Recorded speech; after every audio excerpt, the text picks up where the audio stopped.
So I have a note that last time we found a drift globe and a wand of magic missiles. Who had those? I got the spell scrolls. And the diary.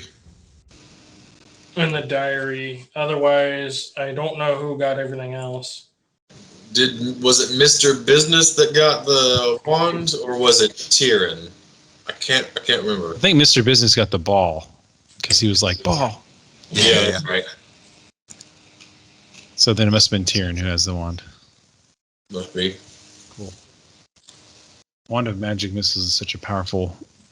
It's a broken item. I mean, we also got this weird fucking cabinet that spawns random magic items, and the first thing it spawns is a hat for the Warforged character. And I read up about the Gleam Weave. That is something that would be really cool to eventually get at some point in the future. But as a character, he's like, "What are clothes?" Okay. Yeah, we need to Eberron. So you are gonna draw Null on the war stuff. So I need to. I guess we have the D&D Beyond copy. I need to read up on that stuff and figure out how we can fit it in there. Because if you want to use it, I'm like, hell yeah, let's do it. Well, if somebody like I got the physical copy if you need to borrow it, Sean. I can Yeah. bring it over. Oh, physical copy? Yeah, thank you. Yeah. It's more of like, if somebody asks, hey, what do you remember the war, stuff like that. How'd you end up? Because my character, his backstory or their backstory or so is they've just wandered around for a while and not really been in any sort of group, just kind of like saw things and wandered around. And eventually, obviously, they made it off that world and into the realms that we're currently sitting around in. And so he's just trying to find purpose and basically just grabbing every little job they can get to pay for something. So like the bodyguard thing that they were in, they may have been a bartender at some point, or a general labor, construction worker, labor, whatever really that paid.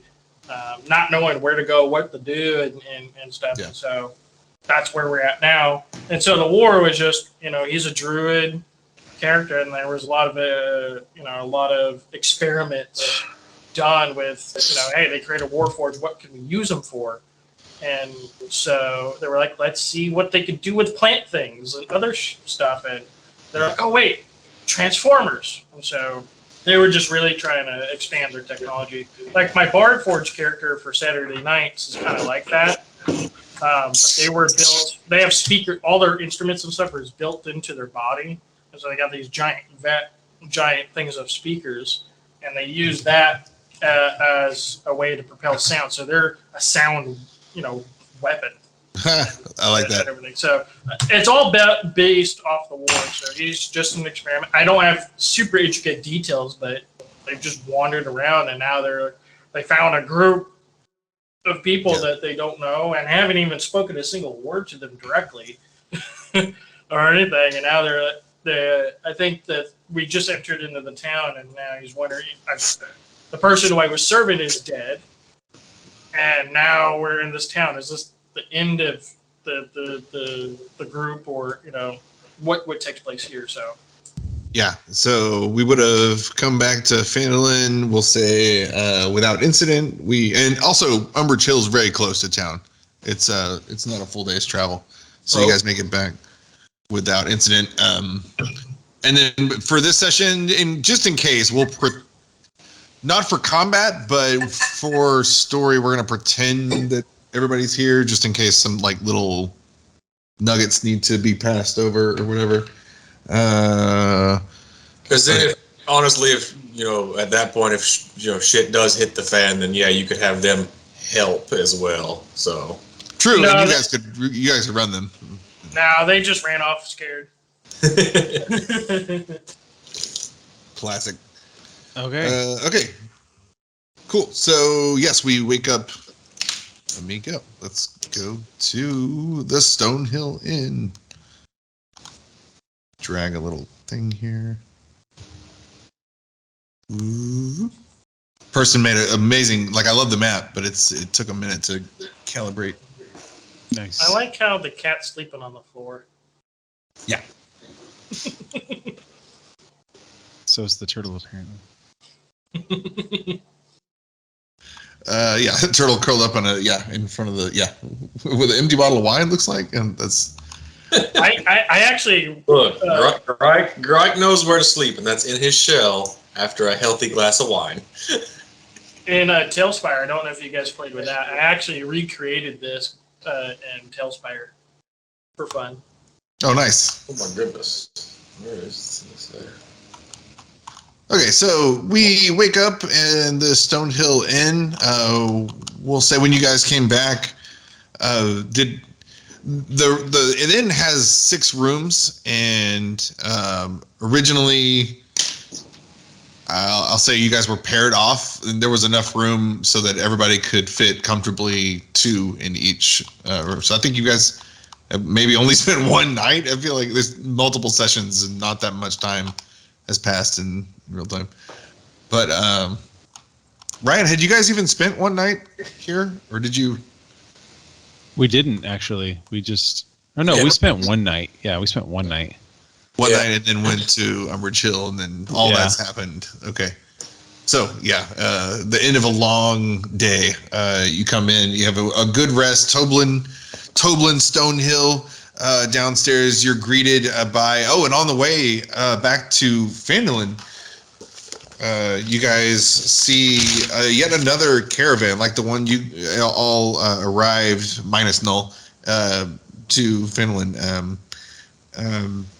Similar makeup in the group, a good mix, a lot of farmer slash maybe just manual labor, potentially miners.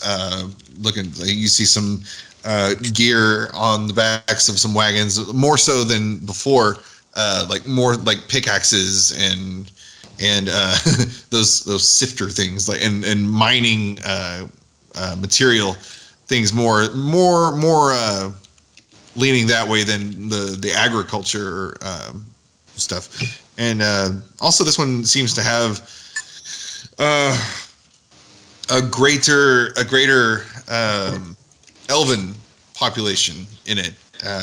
They seem to keep off to themselves a bit, not in a rude way, but just a bit, very, very to themselves.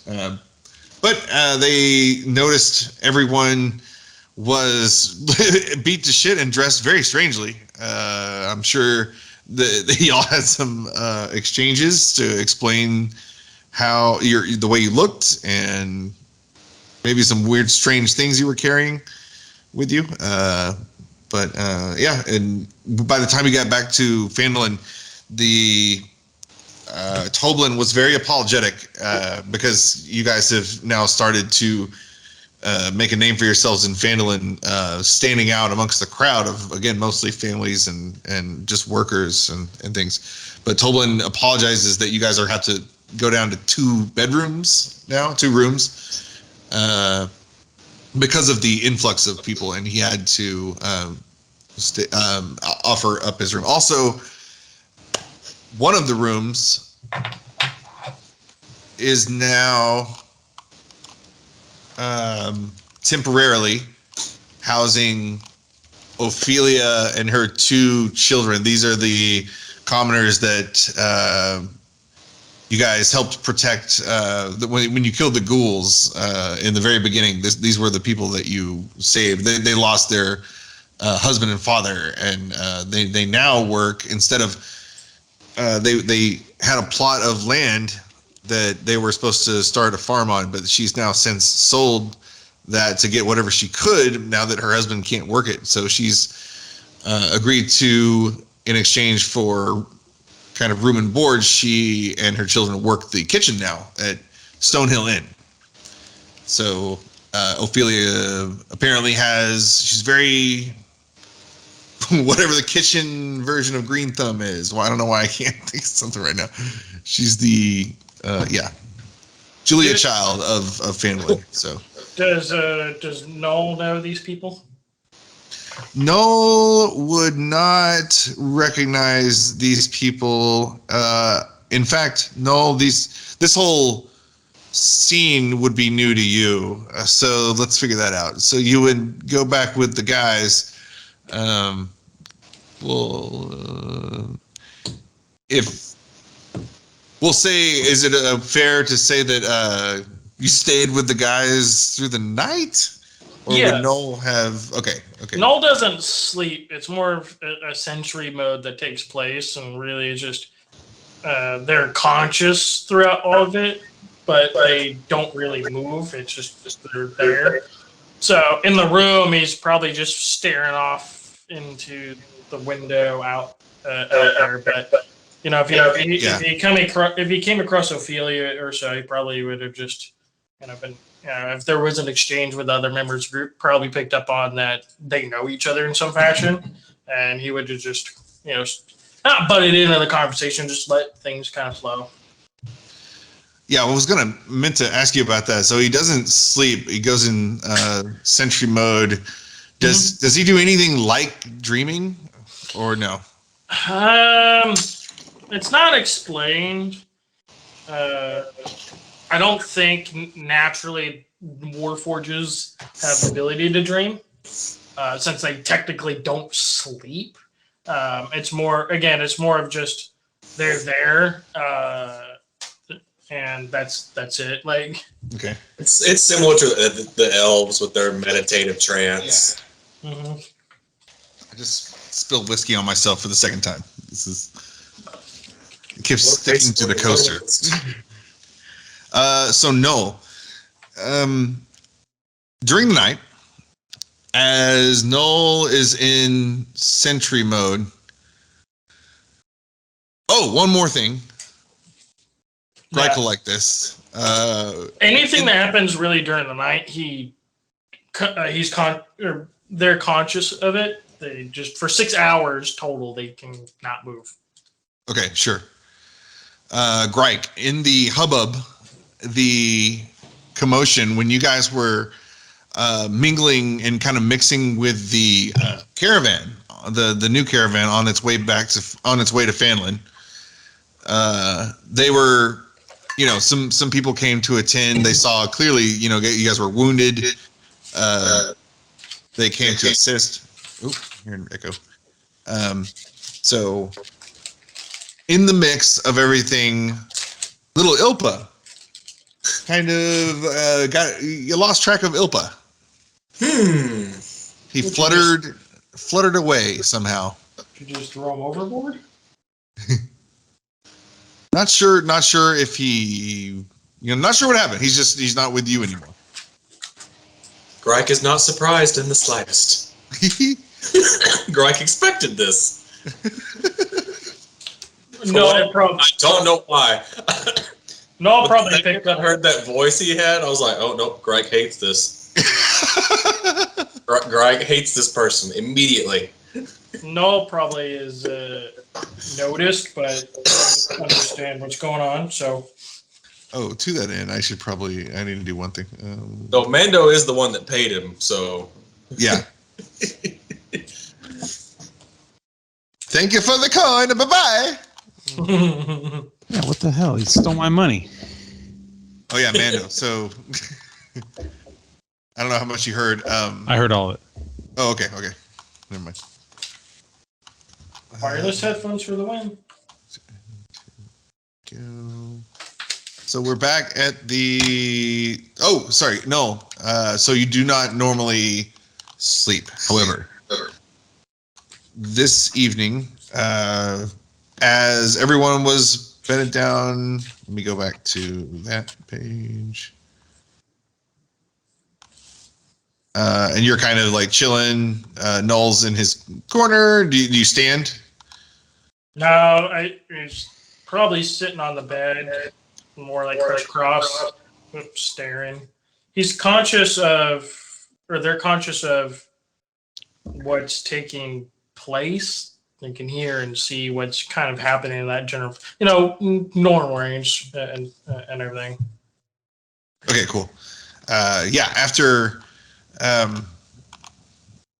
a couple of hours, you see the candles are died down now, and long go. I guess everybody else sleeps normally in there. You see Myster Bizness curled up in a ball, kind of half on, half off the bed, like a cat. Like he mid big stretch, he like passed out right there. So two forearms out front. And then Gryke, he's turtle power. He's got his shell up on the, what do you want, top bunk or bottom bunk? These look like bunk beds in the rooms. Probably bottom bunk. Nice. Like bottom bunk, all in the shell or like extended out? Yeah, fully in the shell. Nice. Cool. And you got, I'm assuming, staff propped up next to the bed somewhere. So Null, in your room, you sharing a room with Gryke and Myster Bizness. I didn't like want to force that. I just assumed that was a kind of a natural fit for you guys. Also, it's unrelated to plot. So if anybody wants to swap, that's okay. No, but so at one point during the night, as soon as the candles start like kind of flickering out, you get kind of not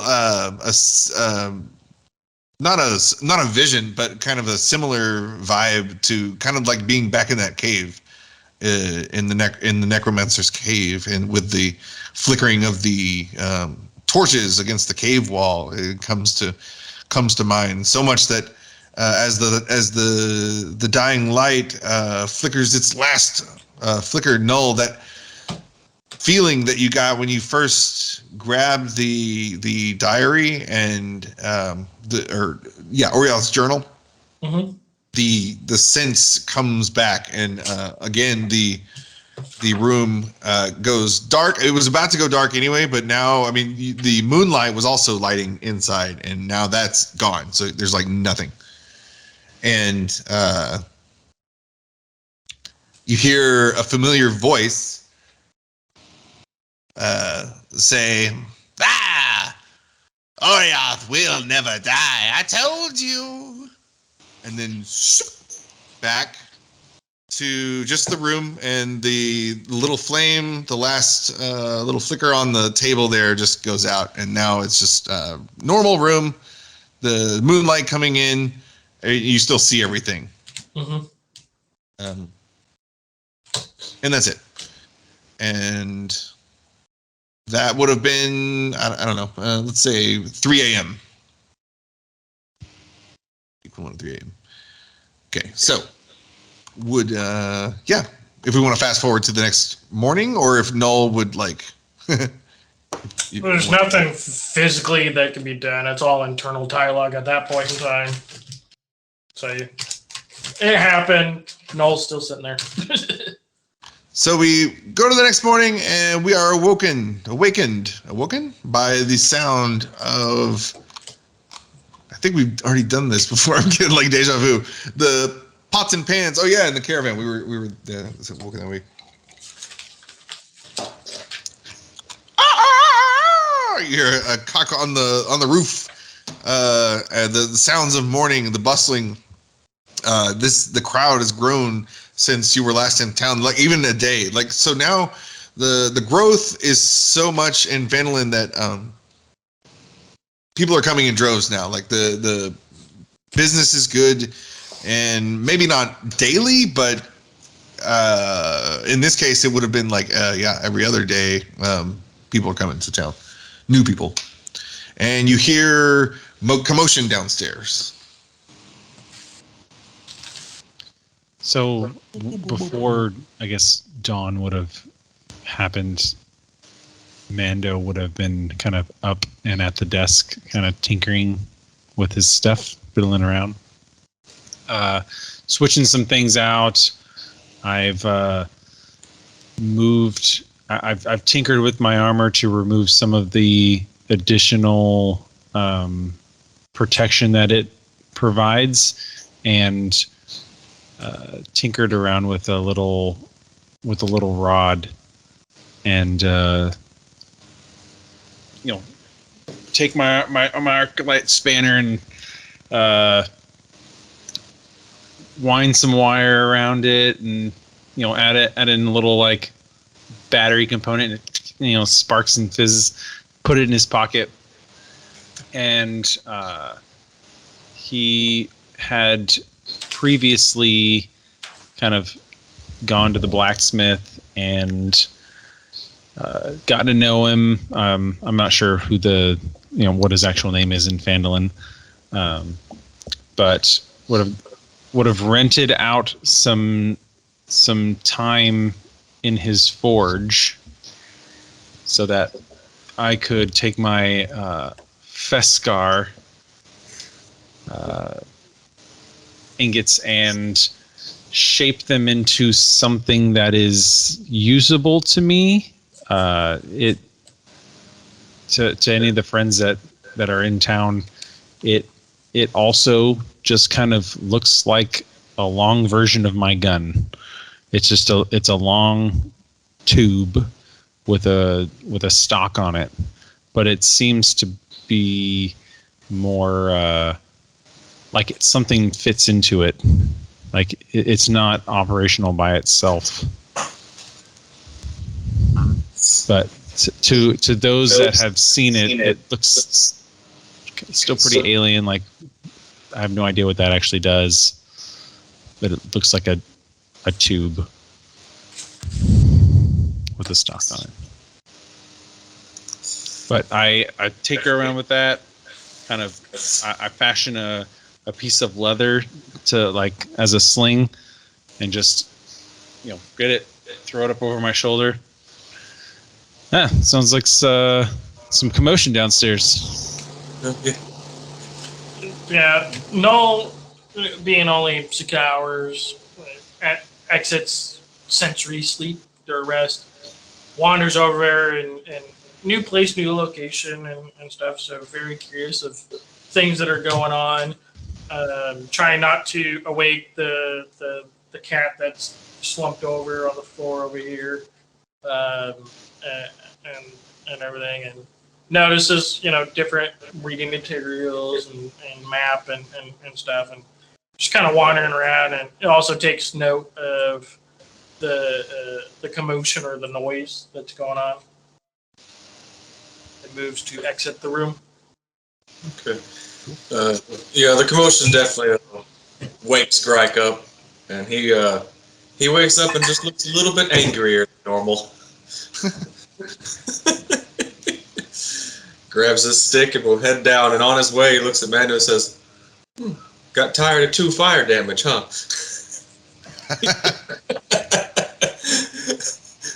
Now I do 3. Yeah. Woo.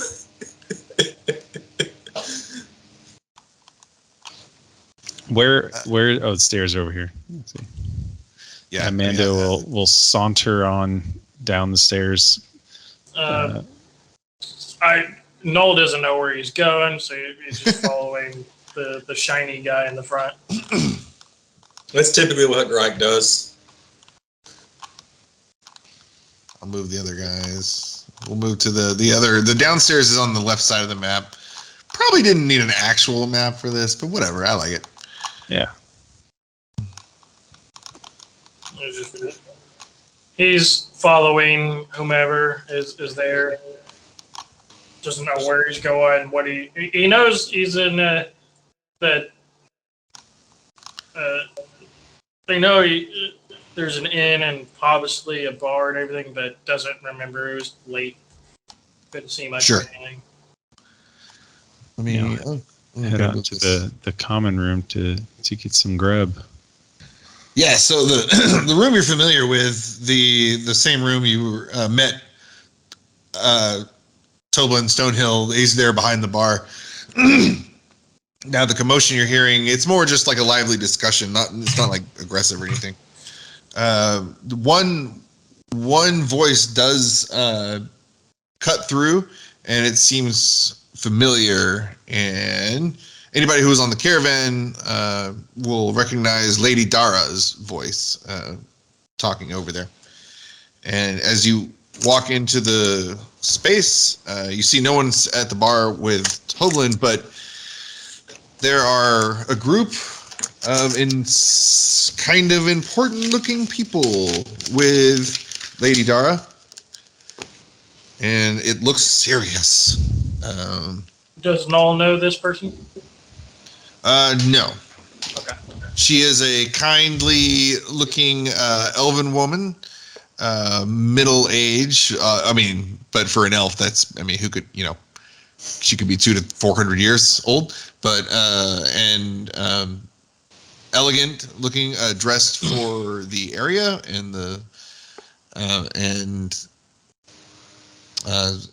kind of stately, a bit stately and commanding presence. She's at the head of the table, and you guys hear.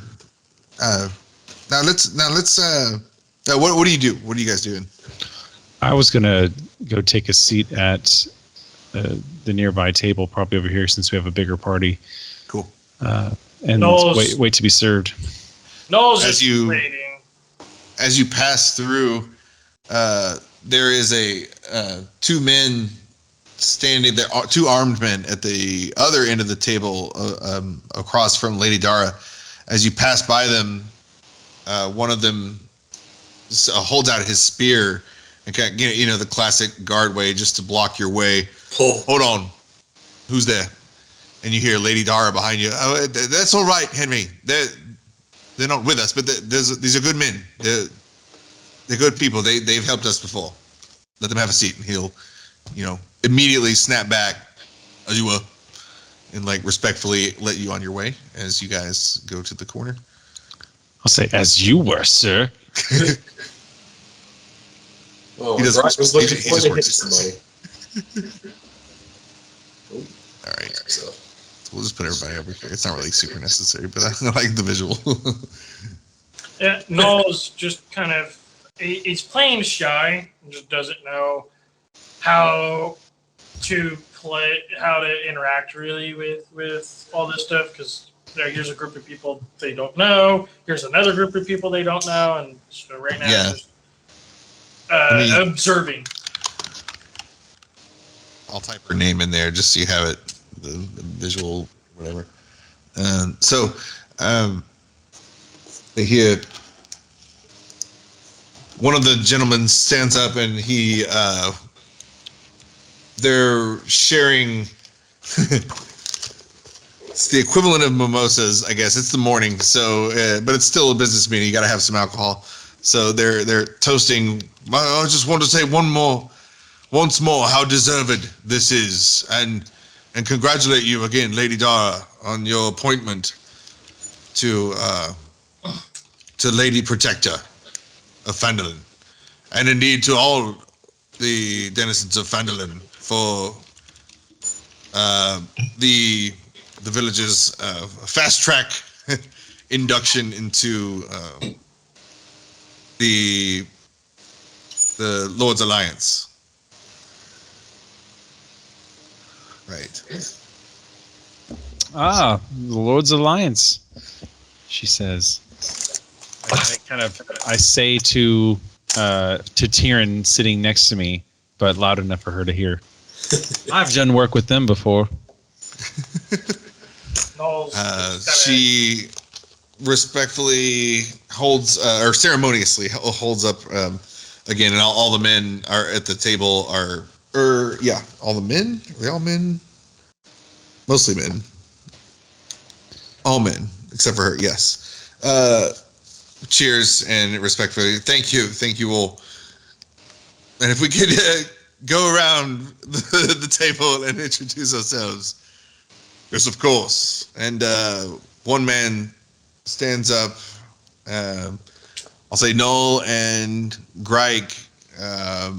This one in particular sticks out to you guys. He's very druid-looking. He has similar. Actually, he's got leather armor, but it's fine. It's been curated. Not curated. It's been cured. He's got. I won't go into detail. Anyway, his name. He stands up, cheers, and says, "Kivan the Grim." The next guy, I'll send these names to you. But the next guy, Nestra Ruthior, Lord's Alliance, and Kivan the Grim of Emerald Enclave. Nestor Ruthiol of Lord's Alliance. The next one, Valigar Kothala of Kendall Keep. The next one, Suldil Baldoriel, Knights of Bahamut. Next guy next to him, almost as if he is trying to out-yell that dude. Erned Stoutblade, Order of the Gauntlet. This is quite the gathering of organizations. I'm assuming I've heard of most of these organizations. Yes. You guys, I'm assuming nobody's fresh off the farm. Even though we were level 1, done some adventuring, especially, and a few players that come to me with expressing interest in these. And and finally, Lady Dara herself. Is she of the Harpers? Yeah, exactly. As she was thanking everyone for her appointment to Lady Protector, she again, Lady Dara Berevan, the Harpers. And then she says, thank you again. I'm going, and I hereby call this meeting of the believers to order. So this is the meeting of something called the Believers. Blade.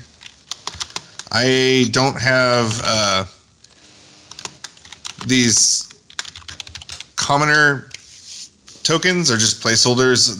They'll have real ones in the future, like their own things. But those are the names of the Believers. With y'all, including Lady Dara herself. Yes, indeed. Thank you all for coming.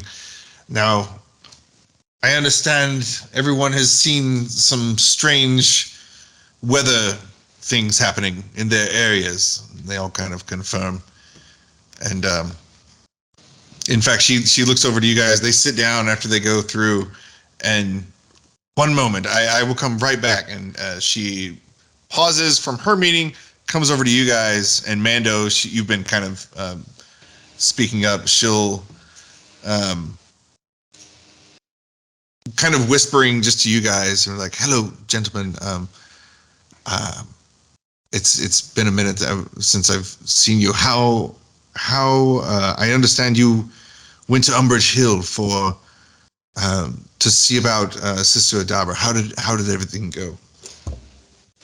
Well, Gryke here, and I'll gesture over to our turtle friend. He killed a manticore that was attacking. Manticore. It was a small one. And then My heavens! We happened upon our quarry at Umbridge Hill unharmed, and went down into the windmill itself, because apparently there was some hands that stole one of her briefcases, like necromancy afoot. Oh dear. And indeed there was necromancy afoot, because we proceeded to dispatch many zombies, skeletons, ghouls, all sorts of undead, and even a necromancer by the name of... My gods! Of Orioth, I believe? Orioth, yes. Orioth. Never heard of such a being. But heavens, and you're all okay. Well, thank the gods. Yes, and as the new protector of Phandalin, I thought it would be good for you to know that there are cultists among your midst. We killed many of them, but some got away. You hear cultists from the table behind her. What sort of cultists? And the man who earlier announced himself as Erned Stoutblade, steps forward, huge battle axe, almost as tall as he is, but he's a human. What sort of cultist? What'd you see? We were told it was the cult of the Black Earth. Black Earth. He immediately whips back and looks at his friends at the table, and as soon as he looks back at them, they all kind of start trading glances at each other. And he's going to offer you guys to not join at the table, but they're going to kind of open up their group. You know how you do at a party where you open up so that more people can join. 2 circles become 2 half circles. Yes. So they kind of open up like that at the end. We have a number of other quests that have been provided to us, but if this group is meeting about some greater threat, we're happy to learn of it. Indeed. I just thought we would share information. So you've seen members of Cult of the Black Earth.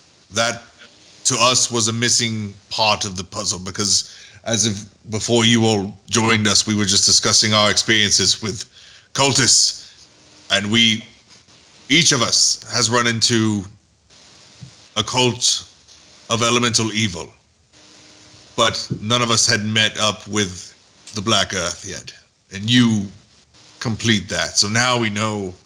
This just confirms our worst fears. What do you know of the cults of elemental evil?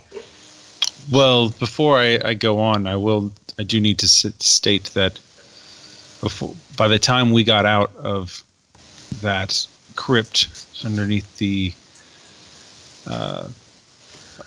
windmill, the cultists had killed, I think her name was, what was it? Sister Adabra? Sister Adabra was dead by the time we got dun! Music change. Dun, dun, dun. Oh no! Lady Dara's demeanor completely changes. Where is she? Where is she now? What did you do with her? I think we just left The her body. there. What did you do with the body? I don't think we did anything in particular. No, didn't Null, I look over to you. Didn't you bury her? And he nods and yes. Okay, so you didn't burn her. Okay. Toblin, send me Anders. Toblin jumps down from what he was doing, runs to the back, and sends for a boy. Comes out from the bag, kind of in the middle of something, starts drying his hands, being rushed up to Lady Dara. You there? Go and find Sister Gariel and tell her sister is at Umbrage Hill. She needs she's been buried. She needs to be brought back. And go now, go! And she sends the boy off. He's like hauling ass out of there. Almost falls down trying to turn the corner there to get out of the room. Thank you for telling us. Thank you. And thank you for not burning the body. We'll send her Sister Gariel. She'll be able to she'll bring her back. She's a cleric in town. Gods. Yeah. Oh, if we had known that such magics existed here, we may have casted spells to keep her from decomposing.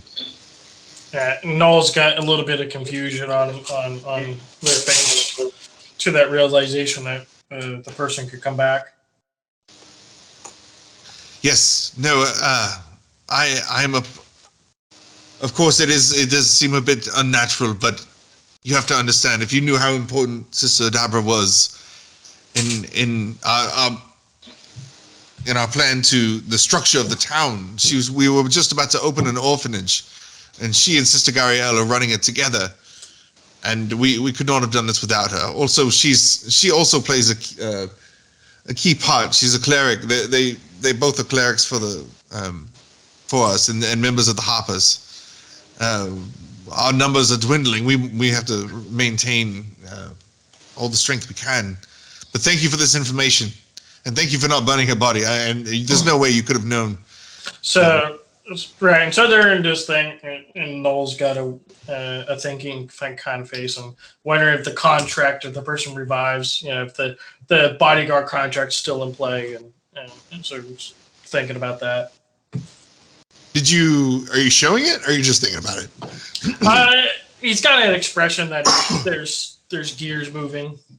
What's on your mind, Null? And You look concerned. Null's never spoken, so you've never heard their voice or anything. He's never directly spoken. And Null looks up in response and says, "Am I still bodyguard to Sister?" Did you have some sort of contract with Sister? For a bit there, I did. I was helping. Is it like a written contract? Can we review it? More verbal. I stumbled upon the area and needed coin and a direction, and she helped provide that. She was very helpful.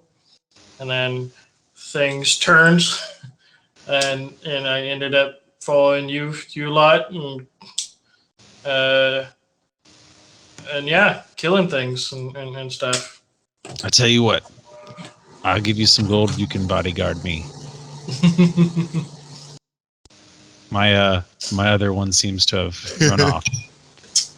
Yeah, Null was like, I thought we were short a person. Yeah, he was a short person. Yeah, we're short person. So, you were saying about these cultists. Yes. What do you know of the cults? Not much besides they're evil and therefore deserving of our wrath, I suppose. All cults are bad. They lead to, well, mostly bad things and good things for only a small group of people, but usually it's like a pyramid scheme. For the right price, I can get rid of them for you. Indeed. This is okay. So yeah, this is Erned Southblade, Order of the Gauntlet. Speaking, we have encountered Cult of the Crushing Wave, Eternal Flame, and Howling Hatred. He's going to he'll draw the symbols of these cults for you. I will show you the visual. What was the third cult? Crushing Wave, Eternal Hatred, and Howling Hatred, like a wolf howling, and Eternal Flame, and Crushing Wave. So far we got Black Earth, Crushing Wave, Eternal Flame, Howling Hatred. These four cults, they represent obviously the elements, and they seek. Whenever they start stirring up, it seems like they're always after something.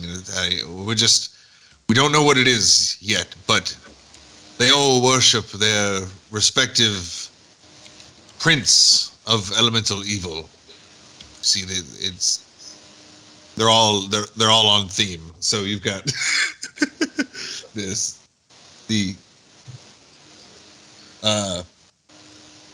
Are they all working together from what you can tell? Do they all have the same sort of goal? And in what capacity did you interact with them? Kivan, what was your story? And Kivan the Grim, the druid Emerald Enclave guy, stands up. He's talking about I was on day 4 as a crag cat. leaving my scat wherever I wished, and then we happened upon a giant being attacked. And this was... We saw a fire giant defending himself, which is very odd for where we were.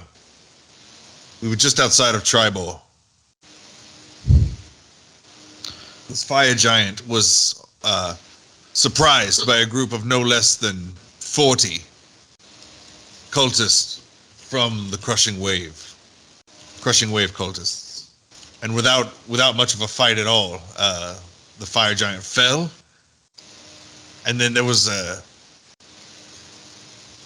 at that moment, it seemed like the sky went bright. A flash of light filled the whole sky. In fact, I closed my eyes, but I could still see brightness. And shortly after that, vision returned to normal, and there was a loud boom. And when I didn't realize what had happened, it knocked me down to my crag cat on my back. But when I came to, when the dust had settled, the fire giant had been dismembered,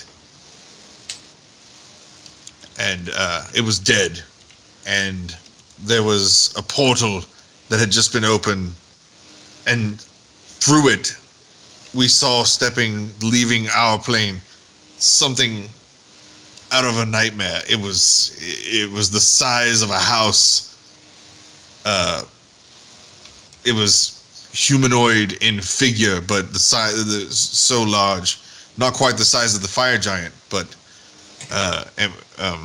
its skin was almost see-through, and it glowed such a horrendous, radiant night, freakish radiance. It was horrible. And then the portal closed, and we didn't see anything else. The cultists had washed away on the nearby river. On their mounts. It was horrible. I'd never seen a giant in action before, and it fell so quickly. It was horrifying. So this huge translucent creature was on our plane of existence and then left through the portal? Sorry, I misspoke. I didn't. Not specifically plane hopping. I don't know that for sure, but definitely left the scene. Well, that's quite the story. Ooh. We happened across a giant as well, of the storm variety.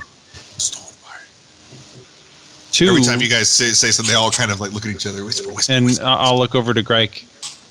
Gryke, you had a pleasant interaction with two of them. Oh yeah, this was I believe it was the king? Storm? Or was it the prince? A queen and a princess? Yeah, we saw a queen and the princess, and then we found a male body dismembered. Queen and princess. But we did not find the head. So we could not confirm who it was, but I think it was royalty, maybe. We ran into two that was on our way to Phandalin, and then in the crypt we came across a third that had been dismembered and raised necromantically. Yes. The arm did not go down without a fight. Whisper that again. They're all kind of whisper of each other. So the cult of the Black Earth has attacked the storm giants. And the cult of the Crushing Wave is attached to the fire giants. I wonder if there's a pattern to these. And he looks back. You there, Nestra? And Nestra's. I may have to wreck on this. I think it's Yata. Nestra from Yata. Still spelled like tartar sauce. I've heard it said Yartar or also Yata. I'm going to say Yata. Suddenly, a craving for Long John Silver's has appeared.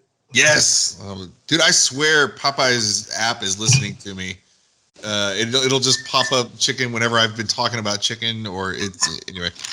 I talk about chicken a lot. Apparently so. Yes, Nestra Ruthion, I think from Yata. Yeah, oh, is it Yata? Yes, from memory. What was your experience, Yata? So, yes, Nestra steps forward. Well, I wasn't in Yata at the time. I was visiting Bryn Shanda. I was visiting my cousin. I was on the way to Bryn Shanda, and it's always dangerous up there. We know that, but we were traveling, and we knew that frost giants were occasionally in the area, but we never actually seen any. And then we happened to see two, and they were fleeing something. There's something was in pursuit of them, and it was snowing so hard. The blizzard hit, but we couldn't help but feel what was happening, and in between flurries of snow, gusts of snowbanks coming in, we saw surely one and then two frost giants fall. And wait, frost giants? Did I say frost giants? You said frost giants. Yes, and then in a almost a cyclone of flame, the second frost giant was enveloped in fire, and you could see many figures on the ground below it, seemingly working together to control this flame that completely took out this one giant. And I'm not sure. We did not stop to find out exactly how that ended. We got the hell out of there as fast as we could. But so I don't know if there was a similar body horror experience with it for me, but this is horrific. I've never seen.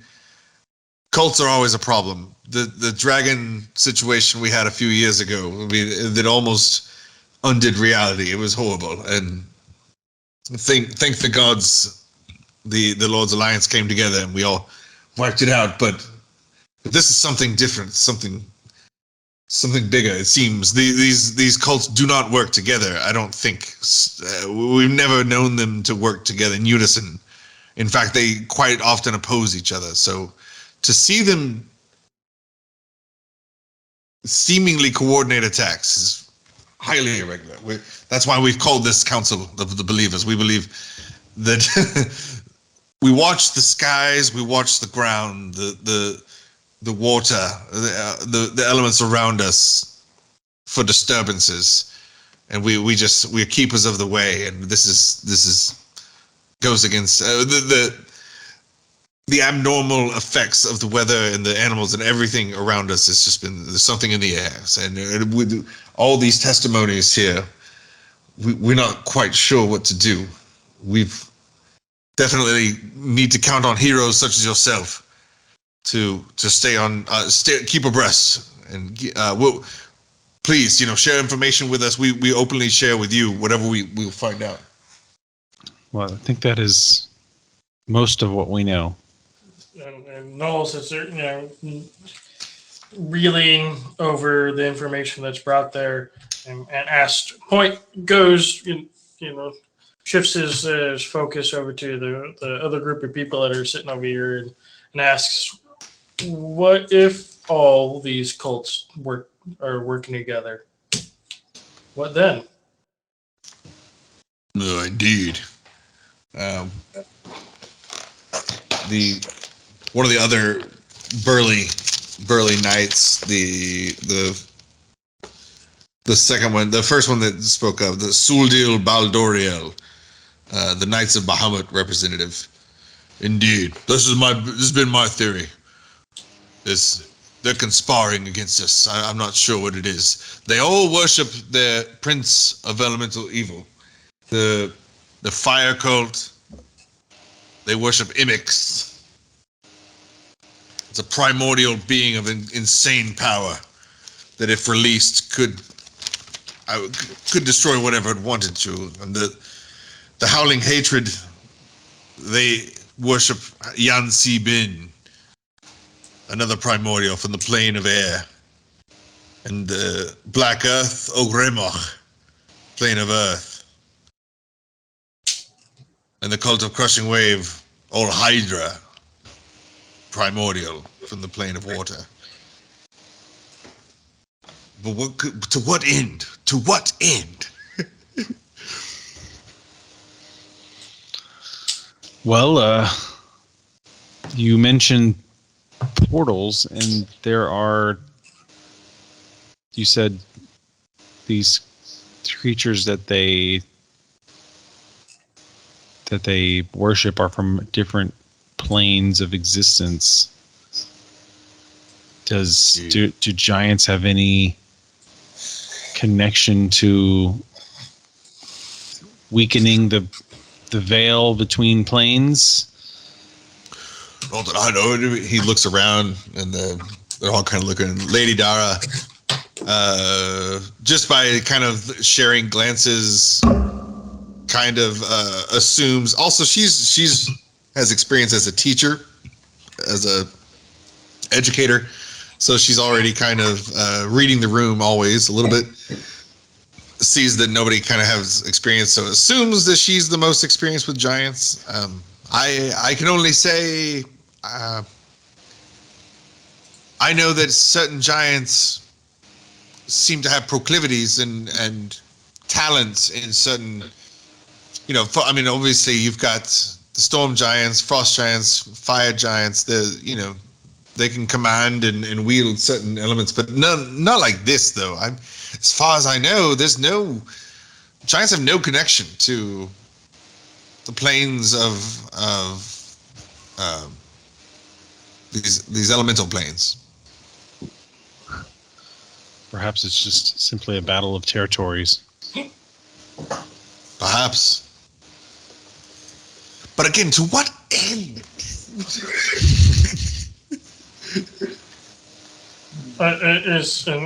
Null speaking up again, should we assume that they are working together? Why would all these cults sort of come out of the woodworks, if you will, and each of you seem to come across them? Perhaps there's something bigger at play. Yeah. You hear like, yeah. Agreeing low rumble mid voices to what Null said. Yes. And Lady Dara, yes, I would assume right now there's obviously they're up to no good. These cults leave only death in their wake. Giants aren't particularly,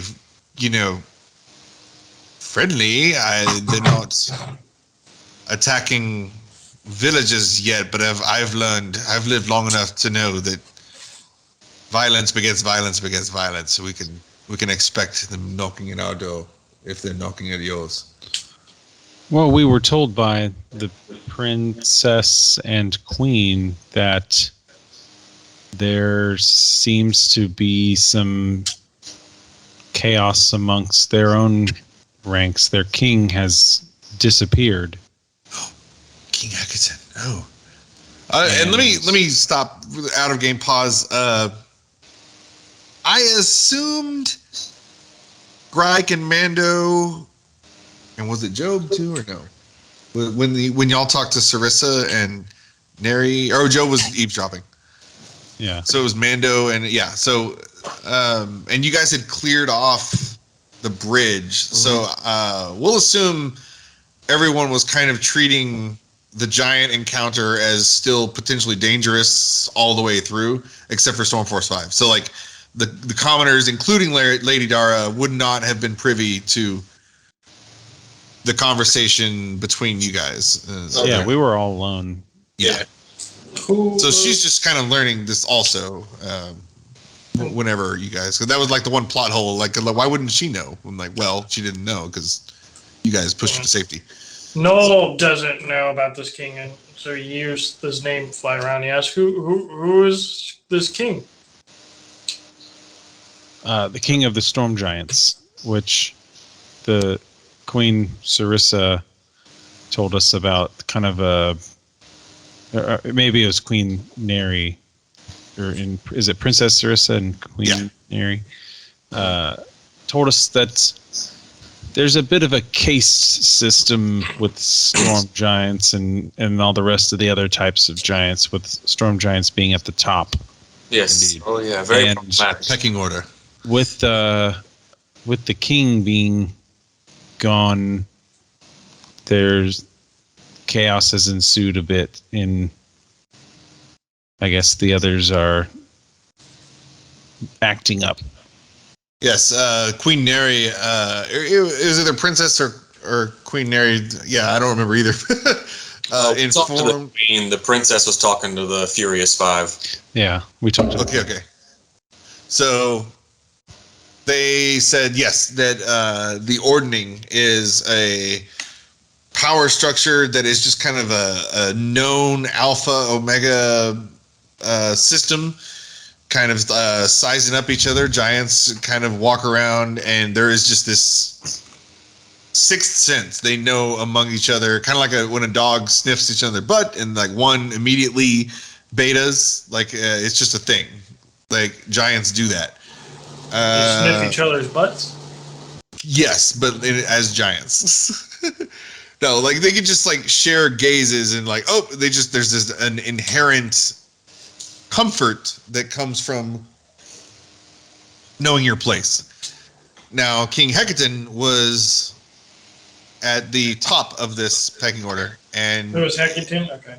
it is assumed that his power is derived from the combination of the worm skull throne that he sits upon, and he also wields a scepter. No, I can't remember.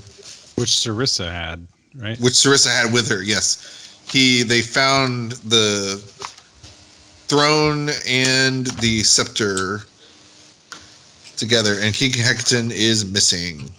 So that sense of comfort that all giants have, like they just know their place in the order, is gone. It seems to.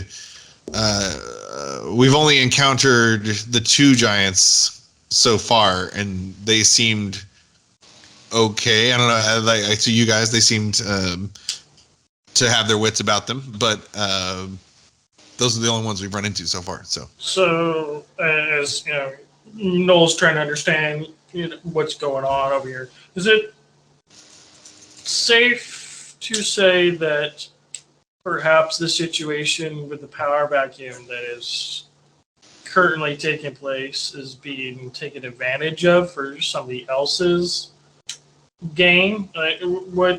What is it to gain to manipulate these individual cults and giants that are associated?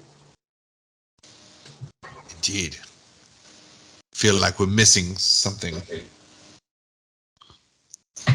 Lady Dara just sits down and she'll start taking notes, just kind of like emptying her thoughts, kind of cycling down, just to kind of put her mind at ease. You can see she's elven and she's several hundred years old, but so she's pretty calm, cool, and collected. But you can see she's a little on edge. Just this information, it's like it's too much.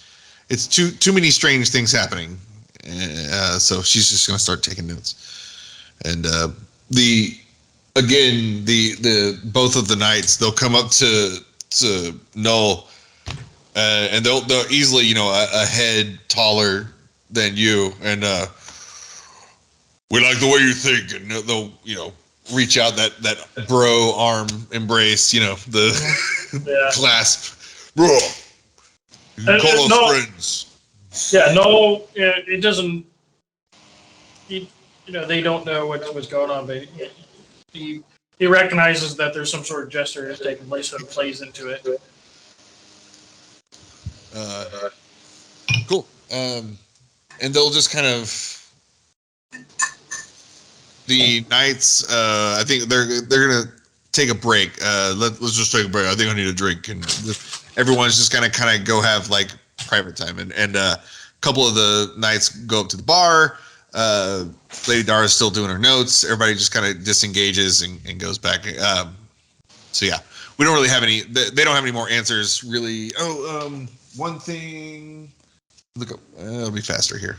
Sorry. Dun, dun, dun, dun, dun. You guys have some breakfast in the meantime? 2 chickens, please. Null doesn't eat or require any other substance, so you just they just sit there at the table observing the conversations and stuff taking place, and if there's cheers going on, there's an empty cup they'll use and throw up if needed. But You don't require any fuel blood, Father. That's anyone watch Raised by Wolves? Mm-hmm. Then they unfortunately just canceled that show. Yes. Yeah, they did. I haven't finished season 2 yet. I really I liked finished season it 1. yesterday. Mm-hmm. Yeah, you get the sense that this meeting is kind of it might keep going all day. It's probably going to be going all day, kind of like a Congress, like a C-SPAN situation. Oh, boring. Okay, can I go? Yeah. So, so I believe you guys. We do whatever you want, but you do have. There's some quests you could do, or. Yeah, as we're like chowing down on chicken and having drinks and stuff, I'll pull back out the quest cards that I have. Nice. And Toblin thanks you again for your patience, and breakfast is on the house this time. Please, again, apologies that you guys had to double up for rooms. Get this quest cards. Null, Null is, as Toblin saying that Null doesn't really care. He's kind of laid back about the whole matter. Null doesn't really require any sleep, just a location to power down, if you will, for the night. That could be a corner or whatever. I will ask Lady Dara if she is familiar, now that she is the I guess lead protector of Phandalin, if she is, I guess now Big Al Calazon's boss, or does she have any relation to him? Because he was my I was told he is the law enforcement from Tribor and who I would turn bounties into. Indeed, yes. Big Al, he's retired but he has a connection to Lord's Alliance. Yes, he would have been the person to talk to. But yes, now this responsibility falls to me. So, in fact, several townsfolk have been complaining about a certain municipal employee's performance. So I will be taking over several of the duties of the town mayor as well. Mr. Wester, I don't know if you've encountered him before, but I will be taking over some of his duties as well. But yes, so any bounties and things like that, I will be controlling the message board now. The quests that come in, that I'll be the quest poster person. Okay. Let me pull up my quest cards. Ooh, let's see. I can't find anything. I got them on the screen. Should we do the orcs for the ranch quest? That seems pressing if they're orcs. I am in particular looking for orcs. Yes. Gryke is always down to kill some orcs. So as we say this, eager. I'll make a note that I am looking for an orc in particular that I think is going to be associated with a group that is running around. His name is... Moesco. Butterskull. Null has no leaning towards anything in particular. Null's more of wondering if they're allowed to continue being part of the group. There's nowhere else for Null to really go. Yes, but it'll cost you. You can stay with us.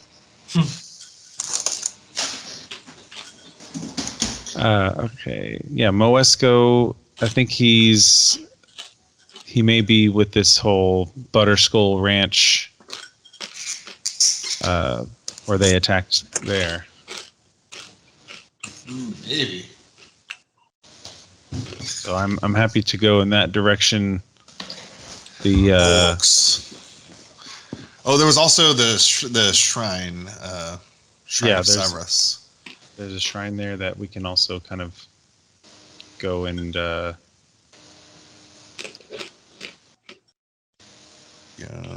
collect on the way. Works for me. But did we ever get a bottle of wine? Yeah, the turtle. Yeah. Y'all got a case, right? Because there's a guy named Falcon that if we bring him a bottle of wine, he'll allow us to stay at his hunting lodge in the woods when we go to Neverwinter after Butterskull Ranch. Here we go. I'm just copying and pasting those couple I had things. good notes but I seem to have them lost for sessions 1 and 2. Yeah, I just pasted them in the Roll20 chat.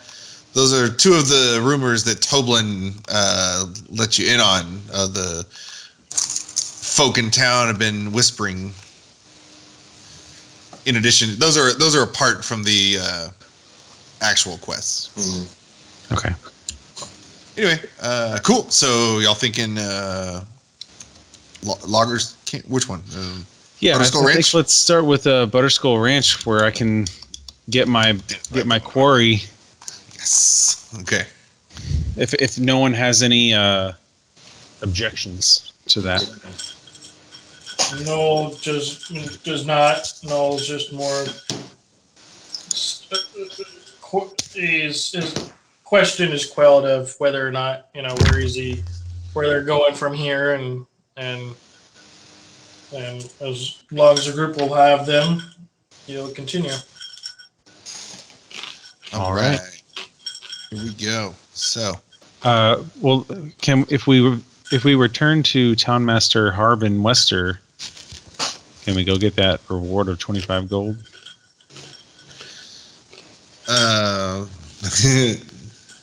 mean, once she's back and is revivified, she will be back and safe. Yeah, I'll say once she's like safe.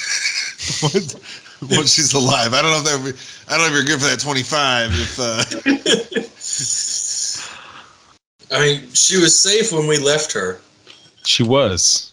And we urged her to return, so I feel like we really completed that quest. Yeah, we urged. Yeah, and then, lo and behold, she died on her way back. That's not our fault.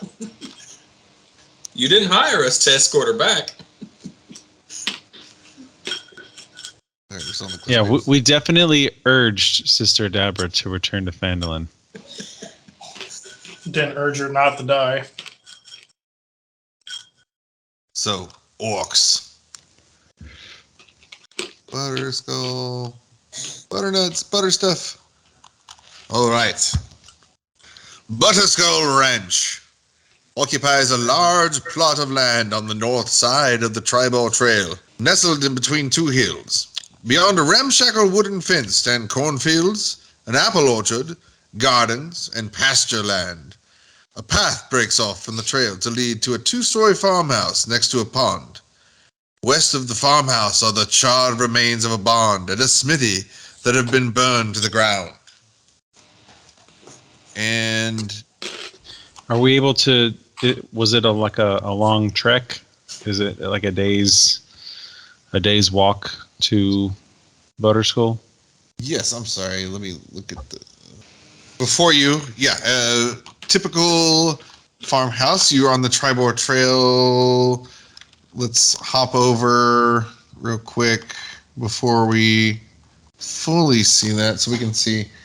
Yeah, so from Phandalin, if these hexes are, I think, 4 miles or 5 miles. 5 miles. So, 10, 15, 20, 30, or no. So actually, that's probably 2 days. Or about 30 miles a day if you're doing at a 30 regular miles. pace. Still, probably about a day and a half. So we'll say if you left Phandalin around midday,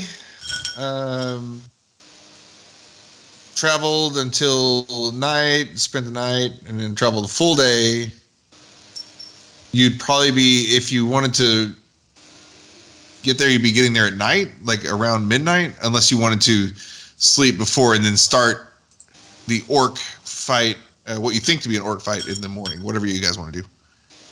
Do we want to try and get the jump on them at night? Night fight?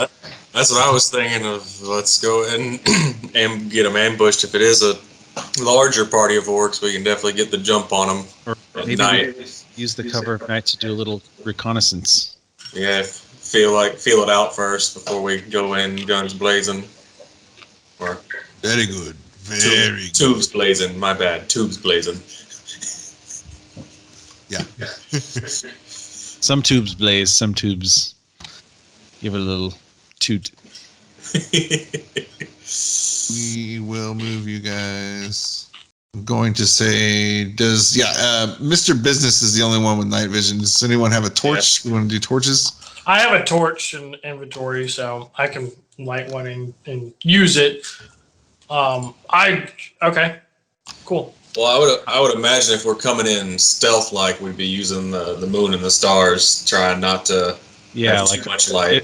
If the orcs have their own campfire going, we'll use that to orient ourselves. Yeah. There we go. Now we're on a stealth mission.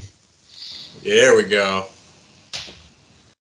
Yeah, you guys, there's a pretty obvious path. There's the Tribor Trail, and then you've been going for, like I said, day and a half. So it's really obvious when there's something going off of the beaten path. So there's an entrance to a main driveway that separates the 2 cornfields up ahead.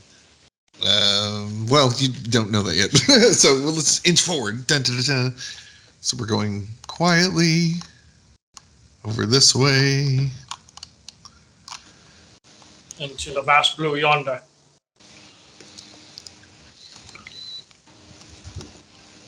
Tyr'n. Do we need to roll stealths?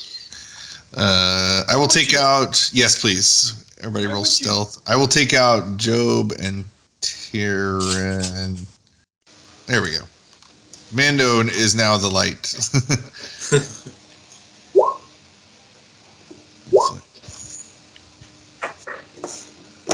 That's not actually disadvantage. That's a 15.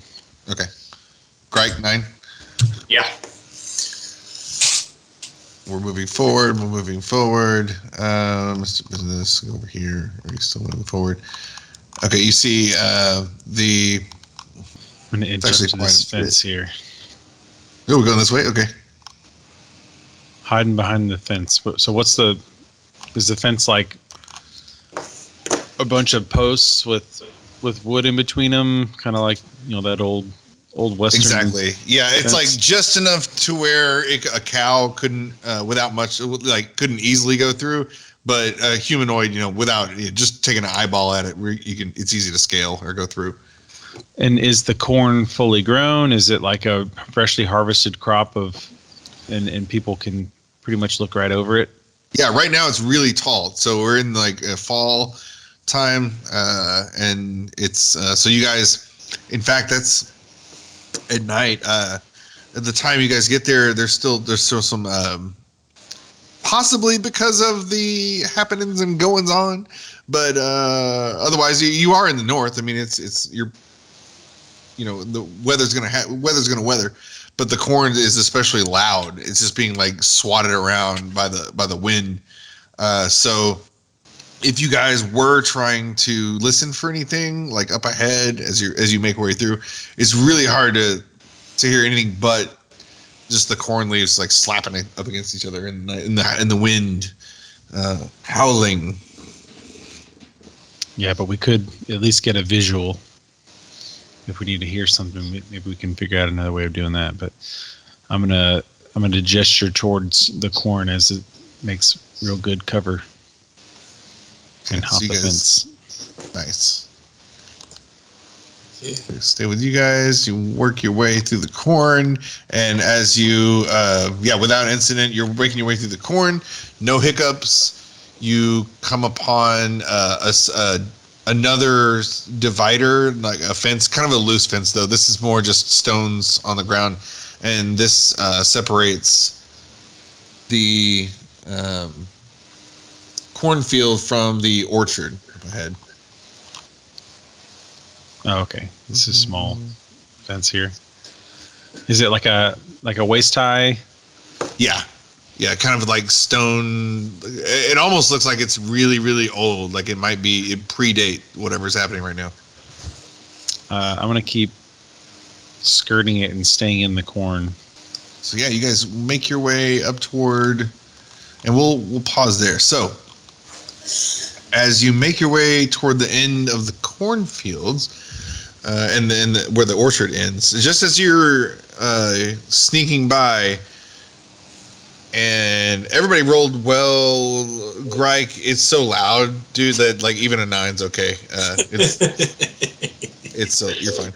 So everybody, as the lines of trees, have that cool effect, the parallax effect as you're walking by them. The ones come from behind. You don't see anything the whole time. It's just tree, and then through the corn, as you guys are doing your Field of Dream thing, you're looking out and you just now are able to see a little bit past, and there seems to be a little bit of light up ahead. And actually, this ties back to the story part. West of the farmhouse are the charred remains of a barn. We'll say it is currently on fire. The barn and the smithy is on fire, and that's what's emitting this light up ahead. And Any silhouettes in the distance? exactly so yes, indeed, you see everyone senses some figures talking. You're still kind of far away. Let's see. You do sense voices, but you can't make anything of it.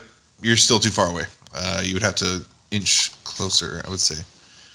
If you wanted to, there's a second cornfield across the way there. So if you just wanted to hop into the corn and then like continue, we would not have to re-roll stealth if you wanted to.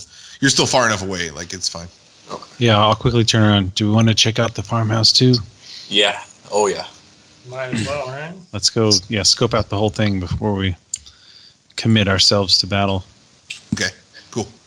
So you make your way through the corn, and you make your way up here, and if you are this far now, you're close enough. Everyone, if you're just kind of peering, everyone's staying like at a safe distance. I'm assuming in the corn. You are one with the corn. Oh yeah. So the first thing you see, roll those who wish to roll for perception, please.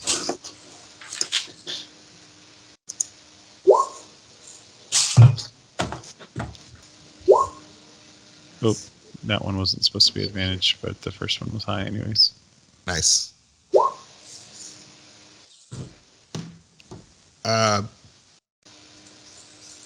Mando. So everyone sees what you first start seeing. The fire from the smithy is every now and then it'll catch something and a bigger flame will go up. You see bodies in front of the farmhouse laid out, and just outside the farmhouse, you see and you smell also. You see the bodies of orcs just eviscerated on the ground, face in the ground, like bashed in. Marks on their back. They've been opened up like a letter, just on their back. Just sometimes one or two huge just gashes, and it could tell this claws or whatever it was went right through like rib cage and everything, and just this wasn't like a flesh wound. This was opening up these orcs like Christmas morning. So bloodbath sitting in front of 4 dead bodies, and Mando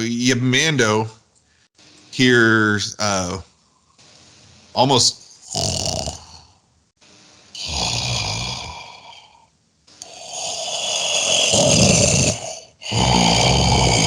most what sounds like breathing, Coming maybe a from little where? bit of snoring, and you feel it too. You don't just hear it; it's like loud. Coming from where? Same direction as there's a pond outside the farmhouse. It's coming from the pond direction. I will see this. I mean, when you say they're opened up, can I edge over toward the actual felled orcs and get a closer look to see if they were like opened up? Or can I just do a medicine check to see? Yeah. What's the nature of their being opened up? Like, were they sliced open from some dragon, or Yeah. are they more meticulously opened up, like to eat them? Yeah, medicine check. And you're physically like close enough to do this, so like autopsy distance. Yeah, like I'll come out into the open just a little bit to try and actually see them. So you, as soon as you poke out, you're doing your investigation. All you can tell is something very sharp and very powerful has clawed through this, and you also see some large feathers near the bodies. These feathers seem way too big to be from just like a normal sized bird that you would find. I will grab a feather and then quickly scurry back into the corn. Okay. And I'll show it to Gryke and say, "Have you ever seen anything like this?" Oh, I think. Would that be? Go ahead and roll a history or nature, whichever one you want to do. I'll roll for history since I got a +4. There you go. Let's see if Gryke knows anything. Gryke got a 10, so. Yeah, also got a 10. Okay. Actually, so not that it's not going to help a whole lot right now, but Null, this is going to be the first of a few things you're going to find out. When in possession of Oriel's journal, you have a +2 to intelligence. Okay. So I didn't say anything before. This is the first time it's mattered. So, I'll just say. I mean, I don't want to. This is one of the things that will happen. Gryke, was that your history check for the bird? Yes. Yeah, I got. Okay, so it's okay. You know exactly what this particular feather is from. A giant vulture. Okay. So Gryke definitely looks at it and says, oversized vulture. Which for you, that could mean. I mean, that could mean several things. Yeah. Nothing in particular. It's Yeah, it's just that's about the extent of his knowledge. He's just like, it's a big vulture, you know. Perhaps Probably some dangerous. vultures were just feasting on the corpses after they died. I don't see any connection between a vulture and whatever's snoring super loudly.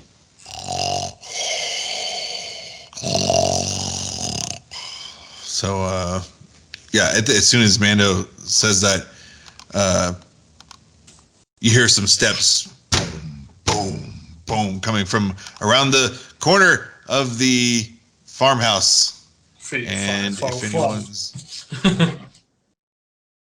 for anyone looking over, if anyone's peeking through, oops. Oh boy. What in the crap? That one's supposed to be there. So if anyone's peeking through the forest, you see these two figures emerge from behind the farmhouse anyway, from your point of view. Oh, with mouths open, they're illuminated a little bit. They're emanating some light, a grotesque purplish hue. And if anyone's looking, you can see almost their skin seems to be see-through and just unnatural. Nothing natural about this. These two hulking figures move over toward the pond and seemingly moving kind of like the Borg in Star Trek. They don't have to like talk to each other. Everyone just kind of knows what to do. They're gravitate toward the pond, and where the snoring is, Mando. You hear one circles around the other side, and one gets in the water, and you see they're like seem to be handling something that's in the water, and one holds seems to be holding something down in the water. The one that's more on the shore or whatever of the pond, it's not a shore or whatever, the bank of the pond, pulls out from his side an energy, some kind of weapon that seems to be made of energy, lets out a howl, horrific howl, and in one motion strikes down and seems to just lob something like a butcher block, and there's a big splash on the pond. Whoosh. You guys, anyone in the who's not too deep in the corn, like it comes back that far, the splash. Whoosh, you guys get splashed with water, and these two hulking figures, they lumber through the pond back to where they came from, and one seems to be carrying something with him, and you can't tell exactly what it is, but they're because it's like their bodies are the ones coming out the light, not so much the fire lighting them. So, and then they away behind the. And that's it. That's all you see. Jesus.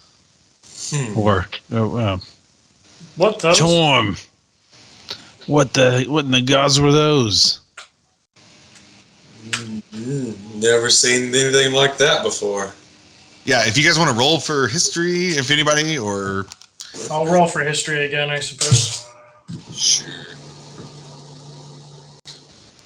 That would be I will assist you. I figured I would roll better than that. And so Assist you. Oh God. Jeez. So it's okay. You guys, as you're sitting around, you remember earlier in Stonehill Inn a couple of days ago, or a day and a half ago, beginning of yesterday, one of the members of the Believers mentioned something about a figure with translucent skin attacking, I believe, the frost giants. Okay. No, it was the Fire giants. The fire giant. Yeah.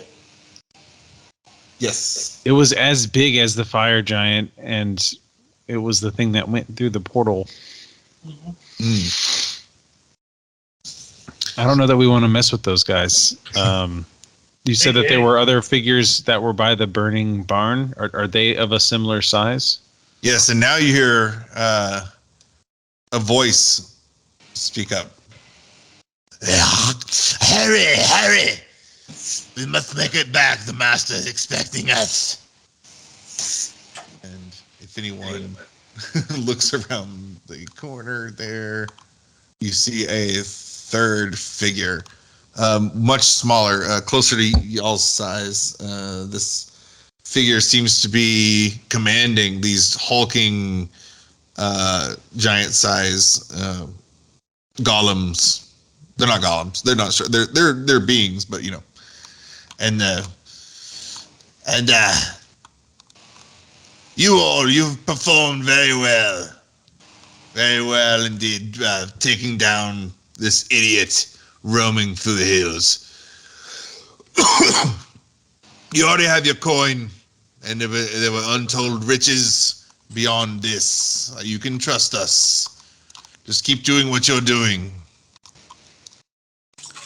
And if anyone... Yeah, like as I'm hearing this, I'm going to try and edge my way around the other side of the house so I can see who they're talking to. Perfect. Like try and make my way this way. Gryke definitely motions and reminds Mando, if we have to fight those things, I'll go into the bear. And remember, give me the potion, and I'll be big enough to draw their attention. Oh, that's right. So you guys motion over there, and everybody's still in the corn. This is awesome. This is great. I knew the corn was there. Did not expect it to play this role. So you guys are finally aware to make your way around, and dun dun dun.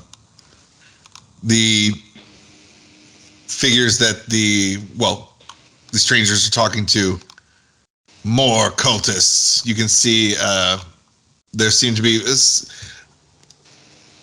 they're not in the same cult as these are not cults of the Black Earth. You see before you 3 giant steeds, 2 giant vultures, as well as a creature that seems to be bird-like, but the body of a lion and claws of an eagle. And these cultists seem to be communicating friendly with each other, at least. And again, the figure commanding the translucent purplish brutes.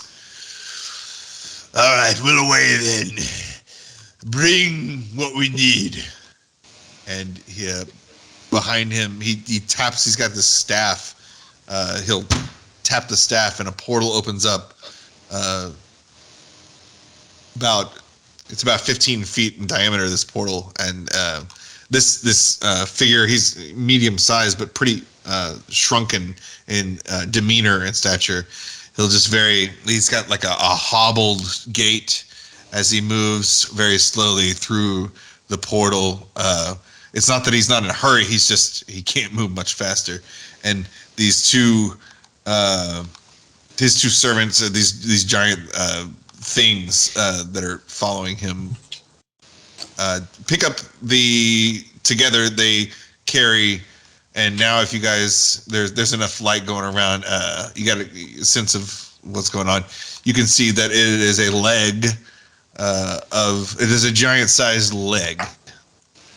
And they are taking it, and they will step through the portal. Did they just come here for food? It's like they're doing their own personal Build-A-Giant. I thought it was just, farm fresh food, apparently. There's definitely some strange happenings here. And I guess I'll remain in the corn until these cultists fly away.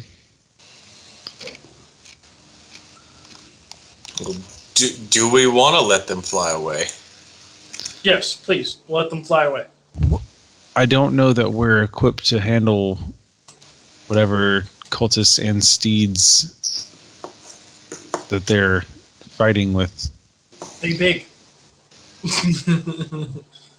you think we can take them?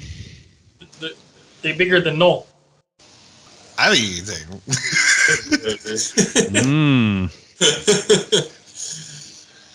Seems They do look menacing. These giant vultures. You'll see them. So as soon as they, the freaky guys go through their portal, the portal closes and we're left, and they can you can see they're calming their steeds, and it looks like they're going to start rummaging around, and they seem to make their way toward the farmhouse. interesting. Perhaps we let them go, separate themselves a little bit, and then we can ambush them. Sounds like a plan. He says. How do you manage to ambush a giant bird? So Gryke very confidently points to his staff and says, "Flying creatures don't worry me.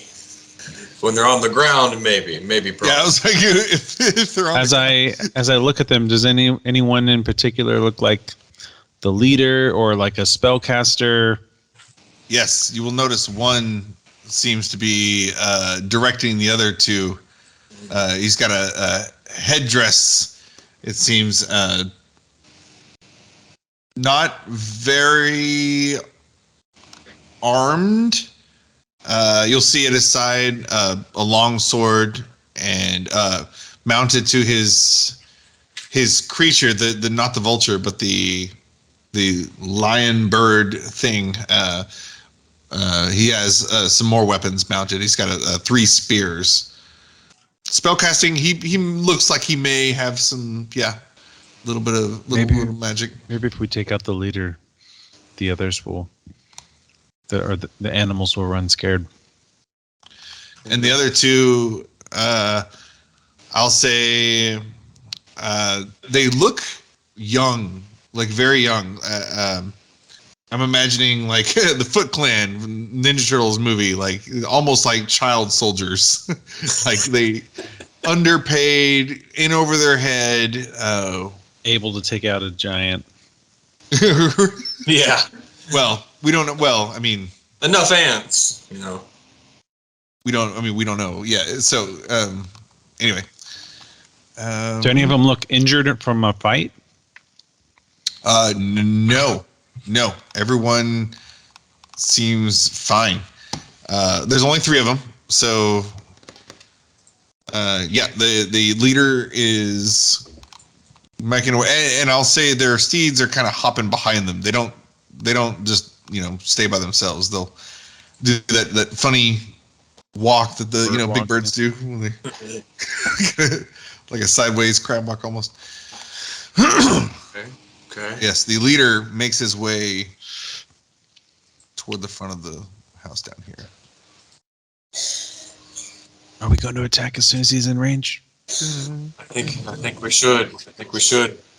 This is Okay. We definitely have the first round for sure. So before they get too close, I'll quickly unsling my tube, and you see Mando pull out his blaster and then kind of stick the blaster into the tube, and automatically these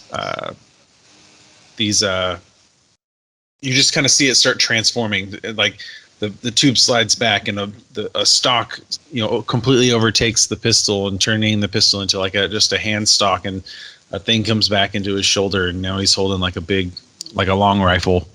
Yes. Ready when you are. okay. Gryke is like, I'll bust out in bear form and Yes. take him by. I'll take him by surprise as a massive bear just comes out of the woods. So the first thing that I'm going to do is like my surprise. So hopefully before the bear comes out, I'll cast a spell.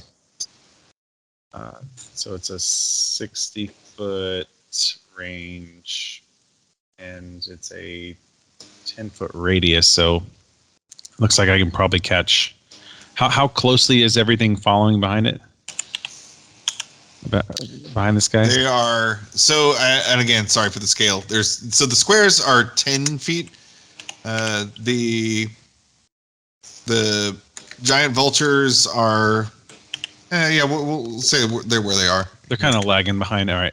Yeah. So I'll cast fairy fire right here, Okay. and if I can catch all three by doing it kind of in the middle, Yes. I'll fairy fire them. So they need to make a dexterity saving throw. Okay. The DC. Okay. How big are these? These are 10-foot squares, right? Yeah. Okay. And so we're targeting all three. They just made, okay, so 18, 21, 18. No, wait. 7, 18, 21. 7, 18, 21.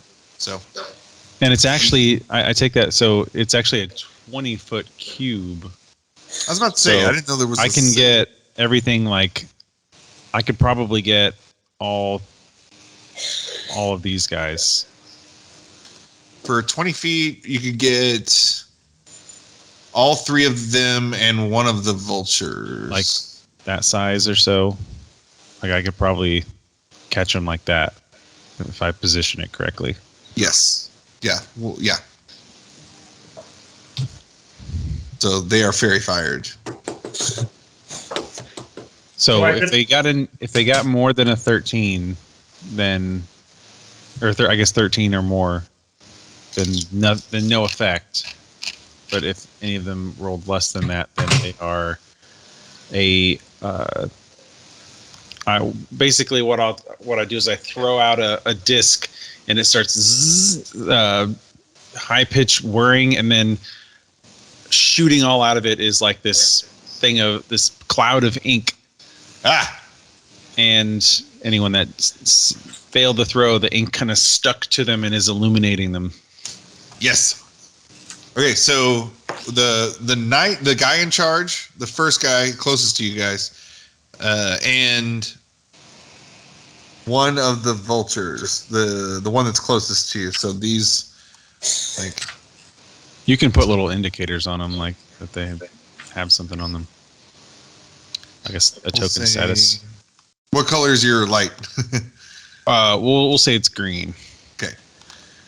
Okay, so these two, oh shoot, these two have been fired.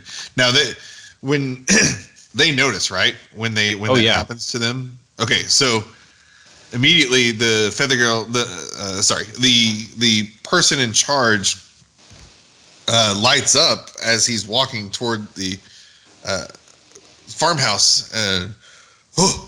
He freaks out a little bit, turns around, and not his mount, but one of his lackeys' mounts is also glowing.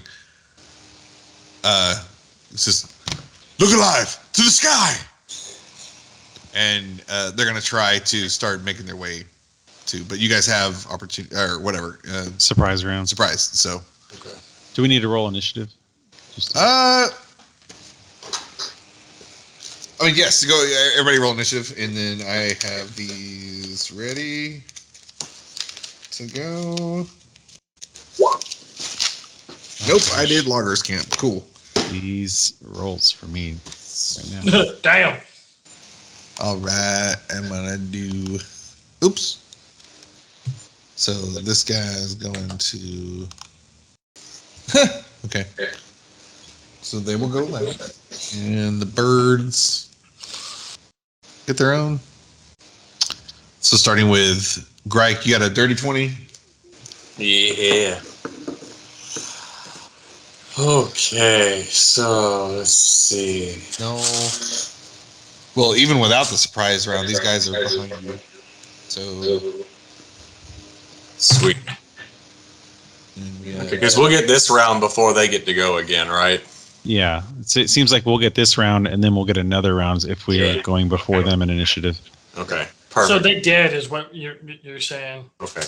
Hopefully. So then, on this turn, Gryke, as a bonus action, is going to shift into a brown bear, wild shape.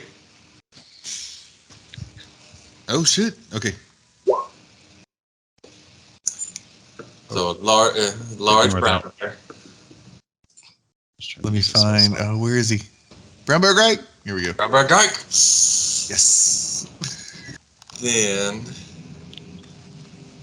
as my action, he's going to look to Mando for the potion. Drugs, do we- please. How do we want to do that? You just Do run I, like around. on my turn? Do I need to like feed it to him as a bonus action or something? Yeah. Well, how do we? I was let's say y'all could I give up my coordinate. action. And literally you did. I mean, this is Gryke told Mando several sessions ago, like when I do this, this happens or whatever, or last session or whatever. So like if we could consider that a coordinated attack. So this could be planned. This is planned. Okay. So I know, but I guess what I'm asking is, on my turn, will it consume any of my action Oh. economy? I mean, are you pouring it on him or Yeah, I'm bonus pouring it action, into bonus his action mouth. at most. Yeah. Like you get one free item interaction as part of your move. Yeah, because I'm also fine with it taking a bonus action. Whatever we want to. Yeah. Because then I'll use my action to consume the potion. So then the brown bear becomes huge. Oh Jesus. So okay, so huge is 15. Yeah. And So- if it takes both your action and my bonus action, then that's probably a lot just to take a potion. So about that big. Here we go. I don't think it'll be. Yeah, it wouldn't be your action to. Well, I guess maybe it would be. However you want to do it. Because he bonus. Yeah, he Bonus action is shifted, the so then shift. Yeah, action drink. Yeah. That I sounds was- fine. I was prepping then that way because then next turn he'll go in hard because it's gonna probably rage. Okay, yeah. Well, if that's what he does, then I follow up with feeding him a potion. Or actually, it's not even my turn next. Sorry, Null. So Gryke No. is big now. Yeah, that's my turn. So I guess it's Null's turn. Are you big and running in?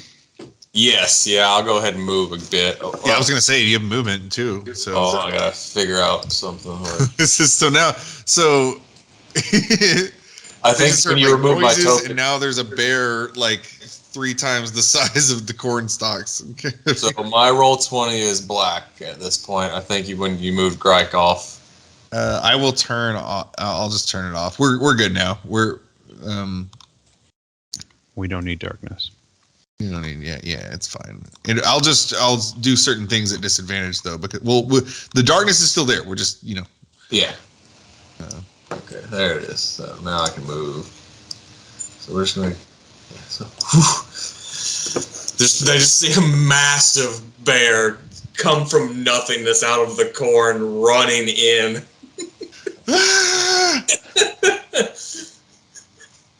No, terrified. I mean, obviously, yes. They're screaming. They're running as fast as they can, but they can't yet because it's not their turn. So They're too scared. too scared. Yeah. So are you targeting the closest guy? Yeah, it will be. Oh shit. Oh, but okay. So you're barging. You're rushing, but you can't do anything yet, right? Correct. All right. Nice. So yeah, they're terrified. It went from like they're about to just pilfer through this ranch house to why am I glowing? Oh my god, there's a huge bear. Awesome. So Null now? Yes. Right? Null. Yep. So 2 things will take place from here.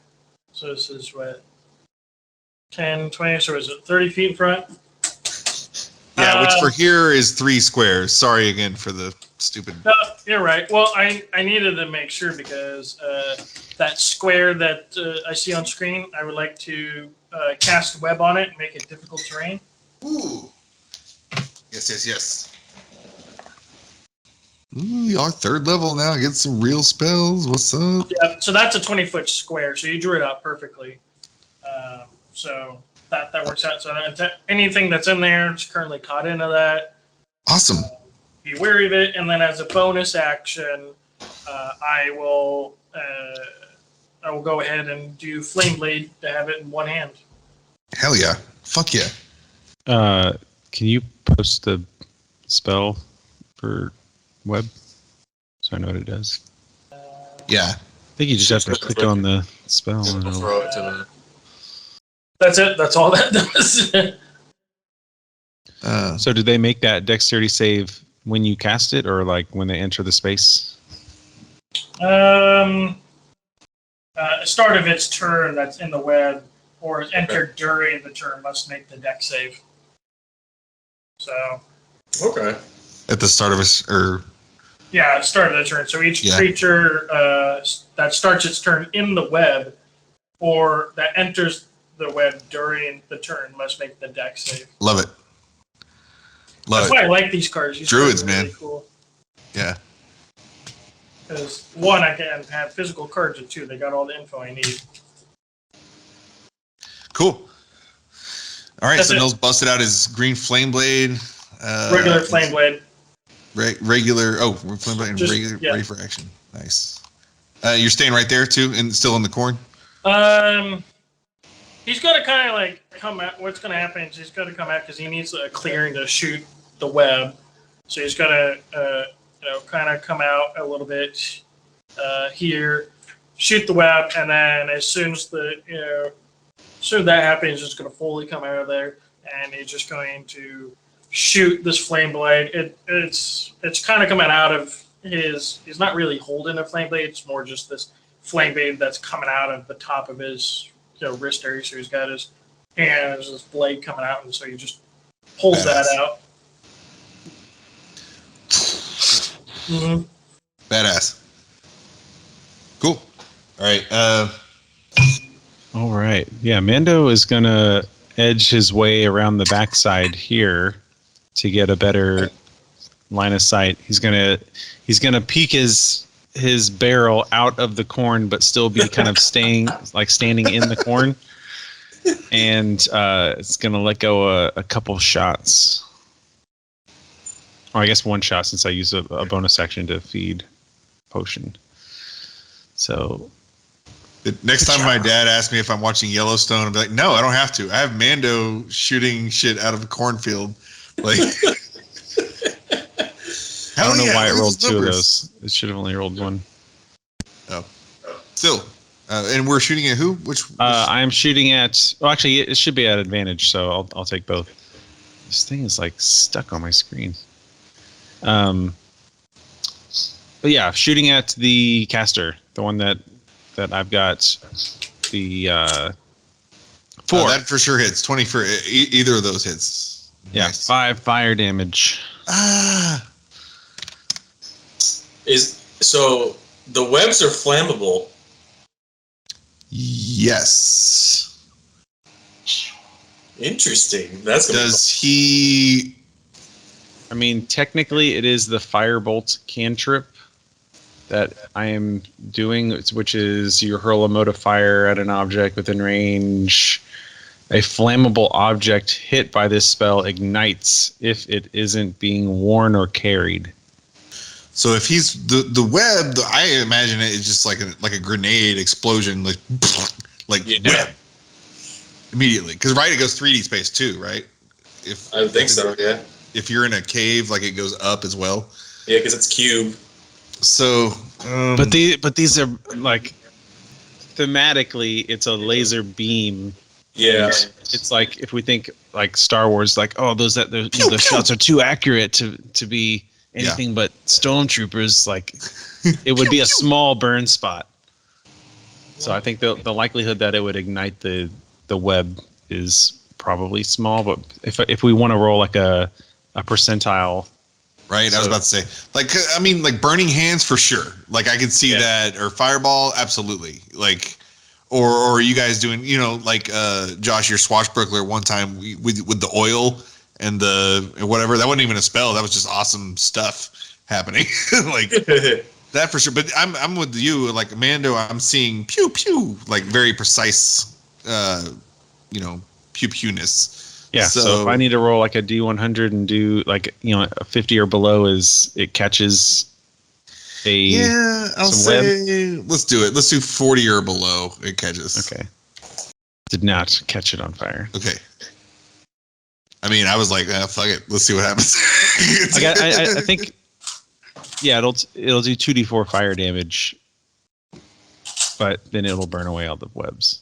Yeah, I was also confused. Like, do I roll Dex now or still no? Like, are they just whenever they enter their turn?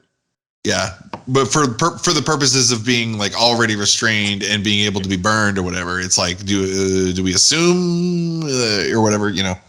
You can if you would like. Ooh. Bourbon. Yes. Hell yeah. So I did not catch flame, but Mando, let's say when you shot him, first of all, hell yeah, we're doing 5 damage now. Still just a lucky roll. It's still just a D10. That's like a 60% increase. He takes that hit a little bit, and it, like you've been hitting the bad guys, it does a little sear. But this case, you notice that the webbing that is around him starts to almost like catch, starts to ember a little bit, but then it in the rustling of him trying to dust himself off and get free, it subsides. But maybe this is a flammable thing, whatever. So. Okay, so that was the surprise round, right? And yes. Yeah, that was the surprise round. Now we're back to the top of the turn order. Okay, so they still haven't been able to do anything, right? They're very surprised. Okay. Yes. All right, Gryke, giant bear Gryke. I forget. Does me going up a size category change anything mechanically? Just allows you to be able to push things easier. Sweet. You don't add like a D something to anything? Nothing? Nope. I don't think so. I know it's weird. Back in the, I feel like I don't know. As a 6'4" person, I have to say that things are easier to hurt if you're just large. I don't work out. I just I don't know. Maybe we'll keep it the same for now, but maybe in the future. I have one more thing I want to change for druids, but this is like if you cast the enlarge spell, you get like an extra D4 of damage. Mm. But if you're a fighter or something, right? If you're that's just how it works. Doesn't that potion act as the cast of the enlarge, or is it a little bit different? I think so. Was it just a generic potion of enlargement, or a potion of like giant size?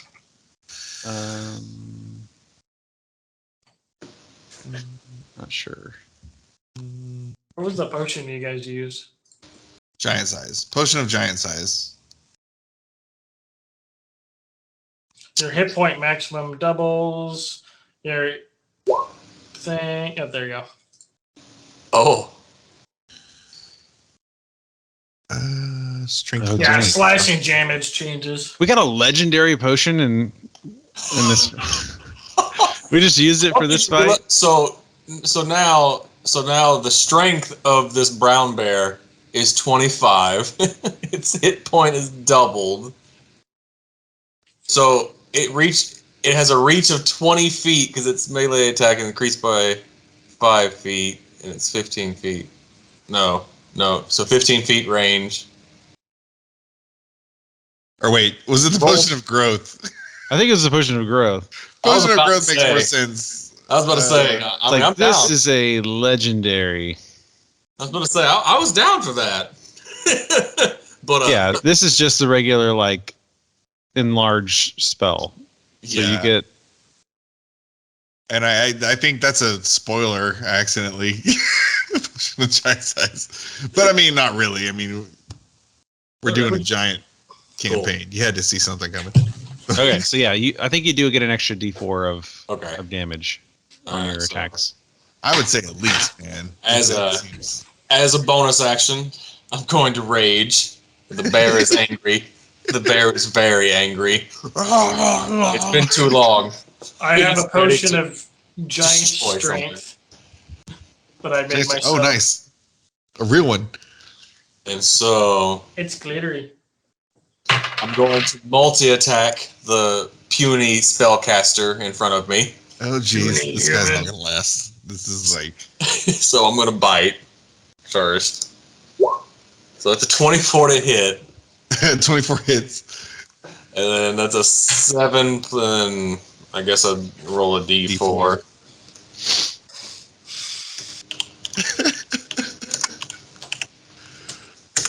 Be angry. So 8. So 8. That's 8 on that one. Okay. So this guy, yeah, he hasn't even been able to turn around yet. He's so that's actually 10, because I forgot I was raging. So that's 10. Okay, so minus 2 more. Yeah. Yep. And then, so now we're hitting with the claws. Oh, jeez. That's 24 to hit. Ah! And that's Yep.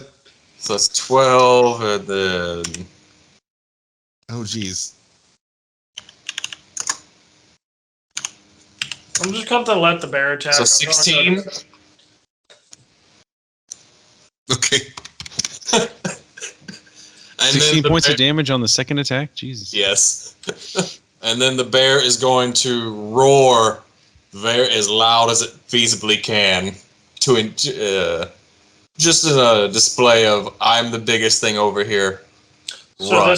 that happens, and like the image with Homer Simpson, the Warforged just crawls back into Into the corn. You see the barrel of the gun go back in the corn. Because at this point, I'm only half out of the corn, and that's the terrifying part. No, I'm trying, like, put yourself in the cultist shoes. This is terrifying. You guys are like monsters. You're the monsters. Yeah, they're just happy with their day, and out pops up a giant bear, and it's raging. It's angry for some reason. Oh! All right, Gryke. Is that it for your Gryke? Yeah, that's it for Gryke. And Null, are you just Homer Simpsoning back into the bushes? Nah. Noel notices this, and he's a little taken aback by this giant angry bear thing that's going on. But decides to get back on the mission, and he's got his scimitar in one hand and a flame blade in another. Hell yeah. And I guess we're considering that vulture half in and half out at this point. For web purposes, I would, yeah, they're anything they would have to do for web, they are affected. Yeah. Yeah, but he's gonna go up, and he's got two. I got 2-weapon hand fighting, so I'll take the scimitar, and I will attack with that. Nice. And these are aggressive. He's, obviously trying to fight back. Yeah. Mm-hmm. Nice. 20 hits for sure. Ugh. 7 Plus damage. the fire damage, right? No, that's the regular scimitar. Oh, okay. The flame blade, because I have the flame blade gives me a scimitar-like weapon that's on fire, and it's counted as just a regular melee Just fire. weapon. Okay. It's just on fire, so now I could take that flame blade. Did that not? Okay, so It shows 2. Is that right? That looks like that'd be a natty Yeah. 1. apparently I didn't hit anything. I went to go in, like I hit with one and it worked, and then somehow I missed with the second. Not used Oh, that to was to swinging a hit. That blade wasn't has damage. no Okay. weight. I thought that was damage, but that was to hit, so it misses. That was to hit, yeah. Okay, my bad. Okay. Look badass though. So yeah, I'll say Null, you come in like whipping around. I'm almost imagining what's his name, Mink from Guardians of the Galaxy, or the Prongs friend. Never mind. It's very cool. The machine like precision with which Null hops out of the cornfields wielding his 2 blades, and yeah, the second one looks so cool, flame. But let's just say it's a flame, so it's it's a little bit of a mind of its own as always with fire, and just misses that second one. But that's cool. The vulture's freaking out, And now that you're closer, you see that there's blood all over. It doesn't seem the vultures, not the vulture's blood, but like on its talons and on its breasts, you can see like other beings' blood all over it. But yeah, cool. And then Null's right there. You staying there? Yep, I've done my movement and my attacks. Bam, Mando. Okay. Mando still with his gun drawn, edging out of the corn, still pointing at the leader, is gonna go, all right, let's see what this baby can do. And he'll flip a switch on the gun, and it'll start to like whirring up, and Yes. anybody who's looking at it can kind of see like energy being drawn from all around. It's being sucked into the gun. He points it at it, fires. There's another trigger on it, and it's like, kind of like a double barrel shotgun. There's 2 triggers, and Hell yeah. pulling on the big trigger is gonna attack. Oh gosh, that's almost a natural 20. So 27 to hit. Oh, hits. Ooh, yeah. And oh gosh, Eldritch Cannon. 15 force damage. Whoa! Yeah. Whoa! So that's the spellcaster? Use the force, Luke. Are you right? You're targeting the forecaster? I'm targeting the spellcaster. Yeah. Okay, that's it for him. How do you like blow the fuck out of him? Like, So like that. yeah, I'm targeting him, and I'm like, all right, don't hit the web, thinking from the last time that I shot him, and I just go center mass, and the force blast comes out and just punches a hole right in his chest. awesome. And then I So, yeah. quickly turn to the bird that also is illuminated by my spell, and I'm gonna.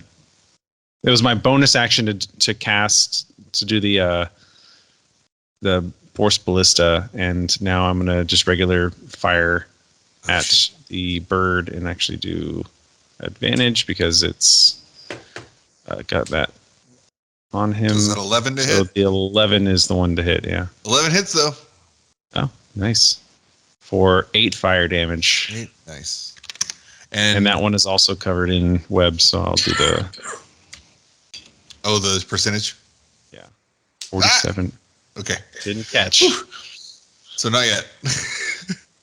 Okay. So yeah, I blow a hole in the spellcaster and then turn to the bird and fire at that one. And when you blew that hole through the spellcaster, he's definitely dead. I mean, he looks down and just looks back up at you like, oh fuck. But the way the web is, he can't fall down. He just kind of slunches forward a little bit. Yeah. Not allowed to even die properly.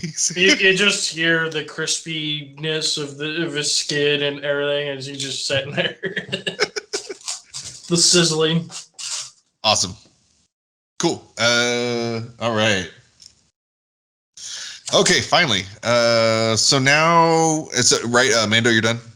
I just forgot to mention, whenever they get hit, they get pushed up to 5 feet away. So he got like shotgun blasted, like flew back 5 feet as he gets knocked down. Still stuck in the web though. Ooh. Holy crap. No, he didn't grow. He didn't grow. What'd you put in that gun? Sorry, I can't. Is that what you select. shot the bear with? Dang it! I'm screwing up everything. Hit the bear again. Let's make him gargantuan. Oh, dear Lord. I'm sorry. I don't know where you were. Is that good? So Or you were attacking. Right there. Yeah, right Okay. there. We're good. I mean, you want to move it into the web, that works better. So they're gonna roll dex, right, to try to get out. Yep. yeah, the DC So was the two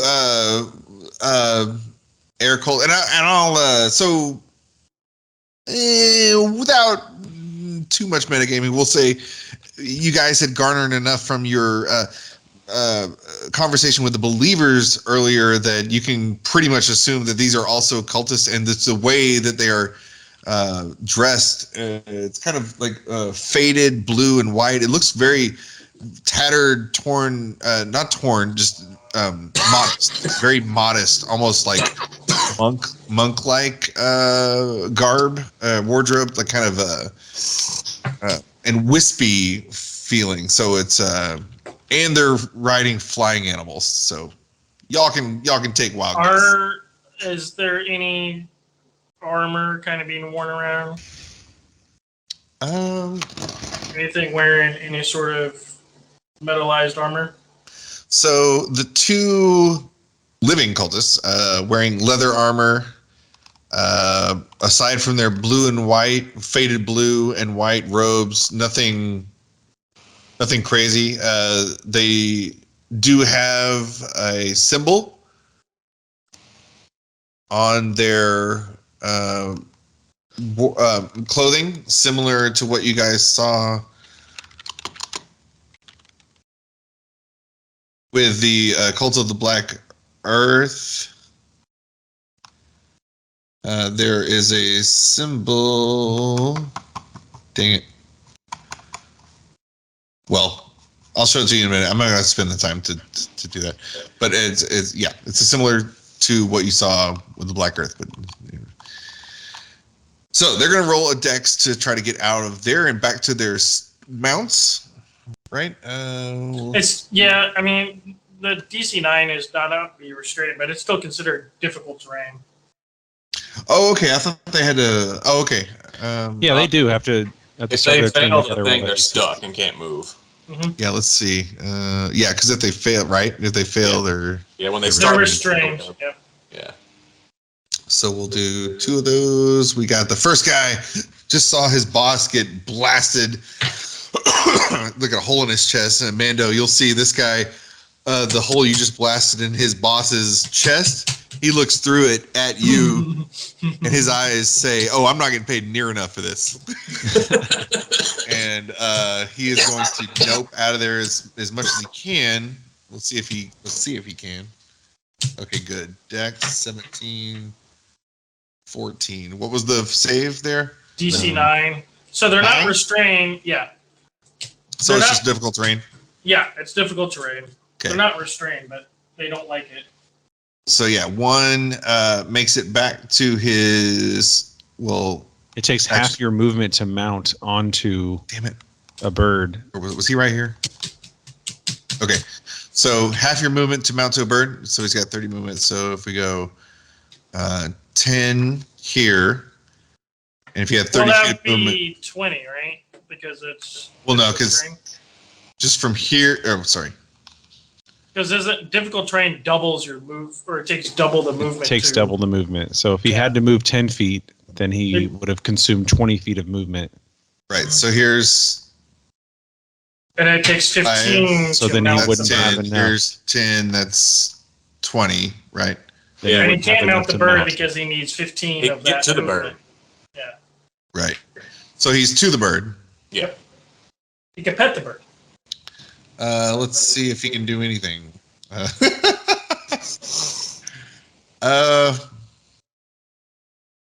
He's pretty desperate right now. He is going to look at the giant bear. He's panicking, and kind of like in a way like a squid releases their ink as they're trying to escape. He's going to throw back a dagger at Gryke, like that's gonna, do anything. Let's see. It just tickles the bear. It bounces off.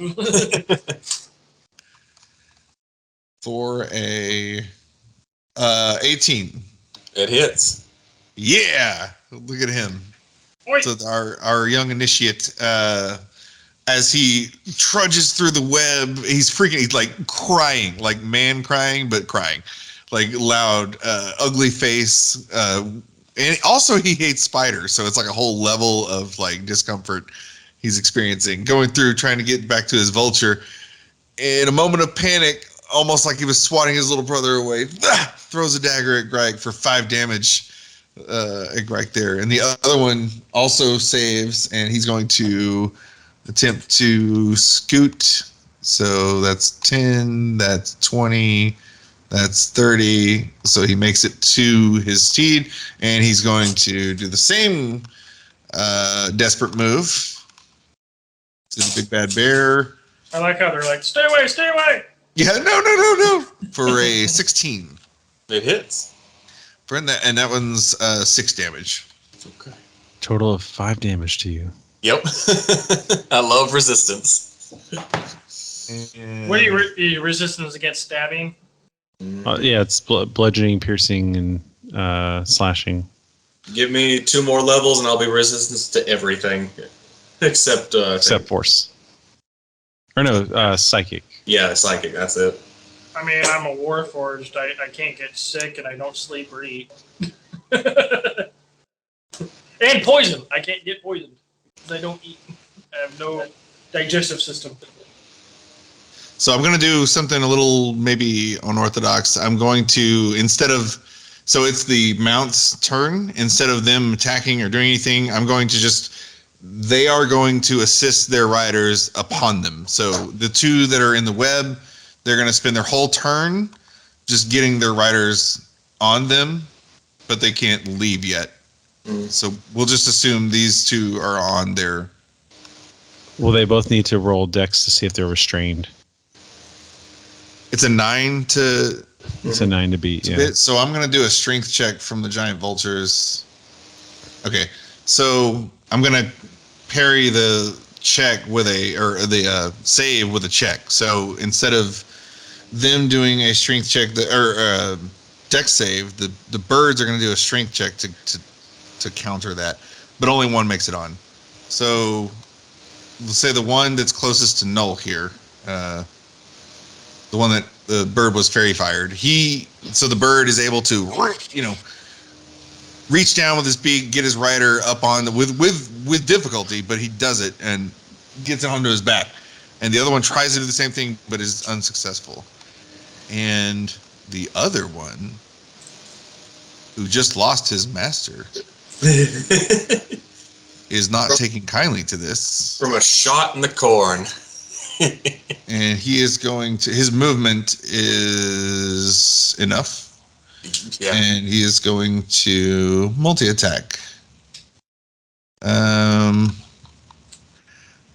in a single bounding leap, the creature... It's a hippogriff. We'll just say it's a hippogriff. The hippogriff, the creature that's the size of these giant vultures, beats its wings and lunges forward in one motion with its talons aimed straight for you.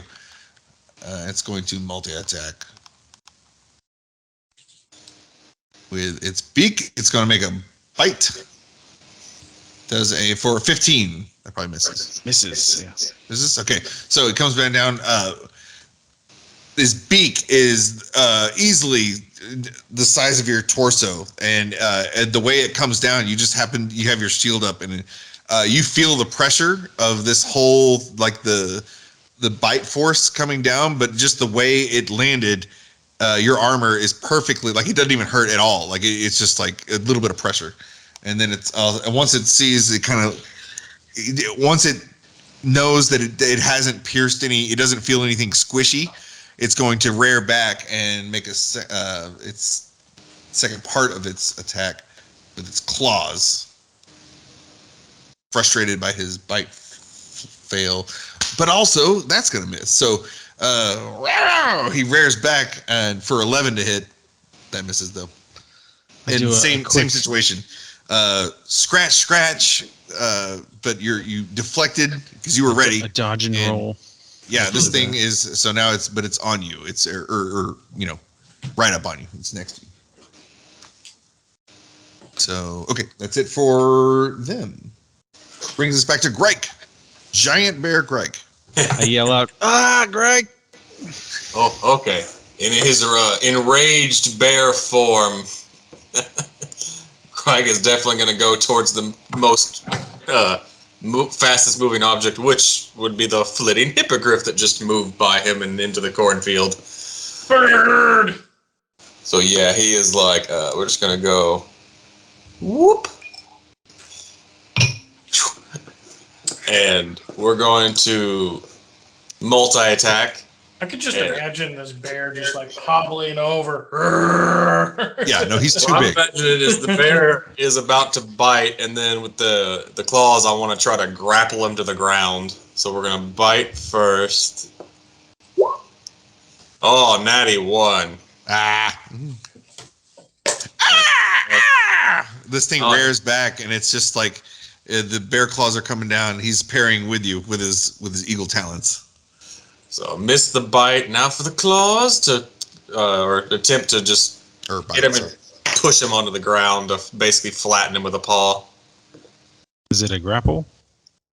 No, just thematically. I don't Oh, know. got it. Yeah. So that's a 15. 15 hits. Okay, so that's 10 plus 2, that's 12. So, and then, what is a roll? D4. So 16 from the claws. 16 damage. Yes. Nice. You squish it. Oh, it's hurt for sure. Yeah, but it's still going. Bite its wing off. Bloodied, definitely bloodied. And yeah, that's all Gryke can do right now. Null. Kick his ass, Seabass. Kick his ass, Seabass. Null's going to, since it's now just one target, since he's that character or that cultist is on top of this thing. We're gonna once again do the two-handed craziness.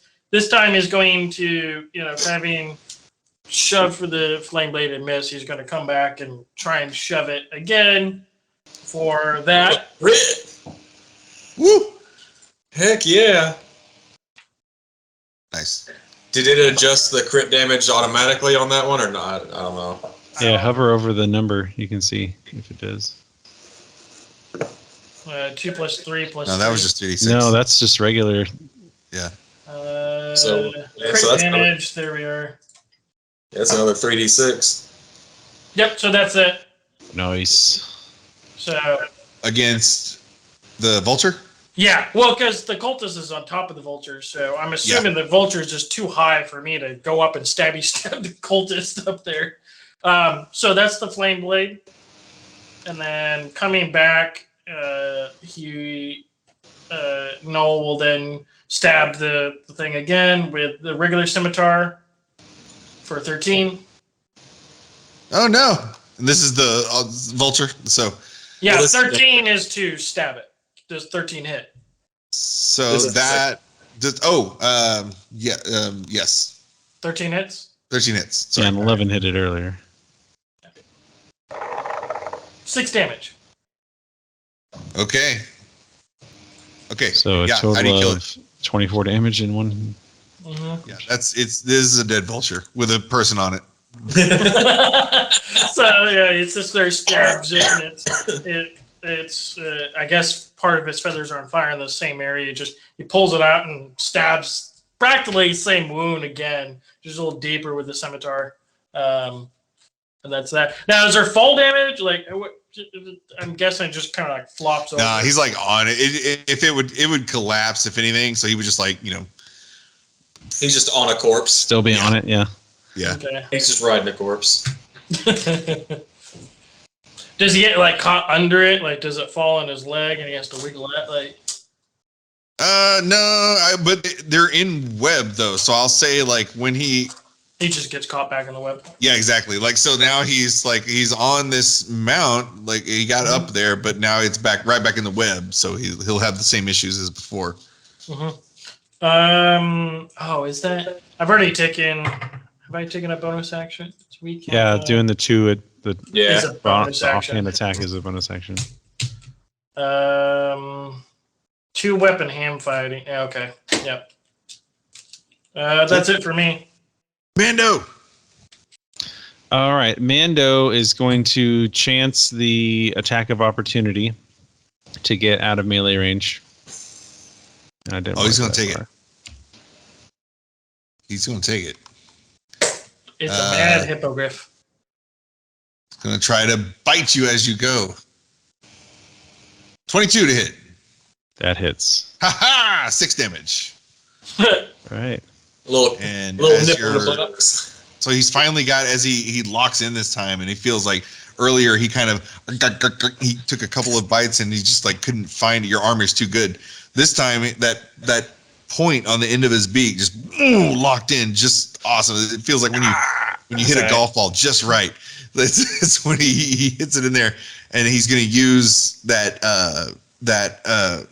advantage to, like, he's got you in place to scratch the back.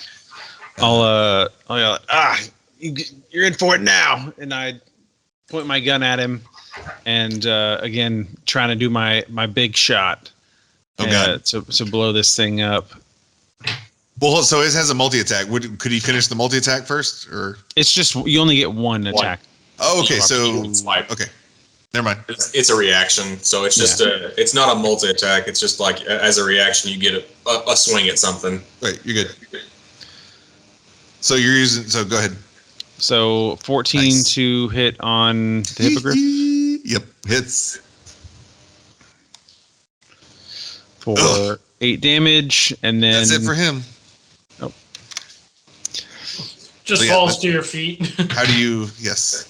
again. So this one is it just bit at me, and oh no, can't have that. Firing. Time to put you down. Firing at the head.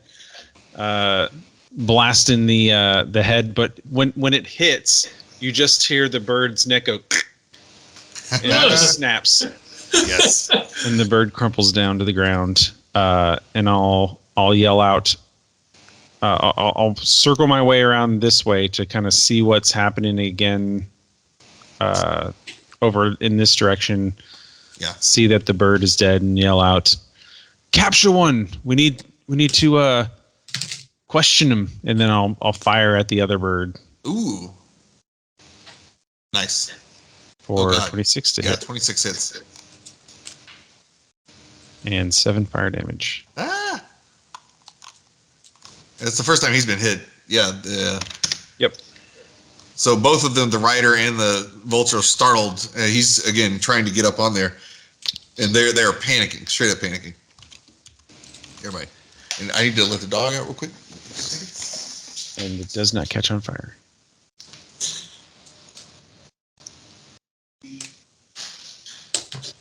I have a neat idea if things work out on the next turn. What's your idea? Giant wolf spider to scare everyone that's in the web, because I can ignore all the restrictions of movement. Nice. I imagine once we kill the other mount, I imagine the two cultists will probably surrender. Yeah. I don't see them fighting to the death. Yeah, I'm trying to force it with a giant wolf spider staring them down on the web. Because what my plan is, I'm gonna go towards the next one and attempt to murder the next mount. Yep. That way they can't get away. And then they're staring in the face of a huge fucking brown bear. Speaking of huge, have you guys seen the gigantic die I got? Oh wow. Nice. Yeah. The The company. Go ahead. Oh no, go ahead. The company that makes these die that I've got, like that and my rose quartz dice that I have here and stuff, Misty Mountain, they'll be in town on for Fan Expo this weekend. So if you like dice, Cool. I'm there to meet them and get more dice because obviously I don't have enough die.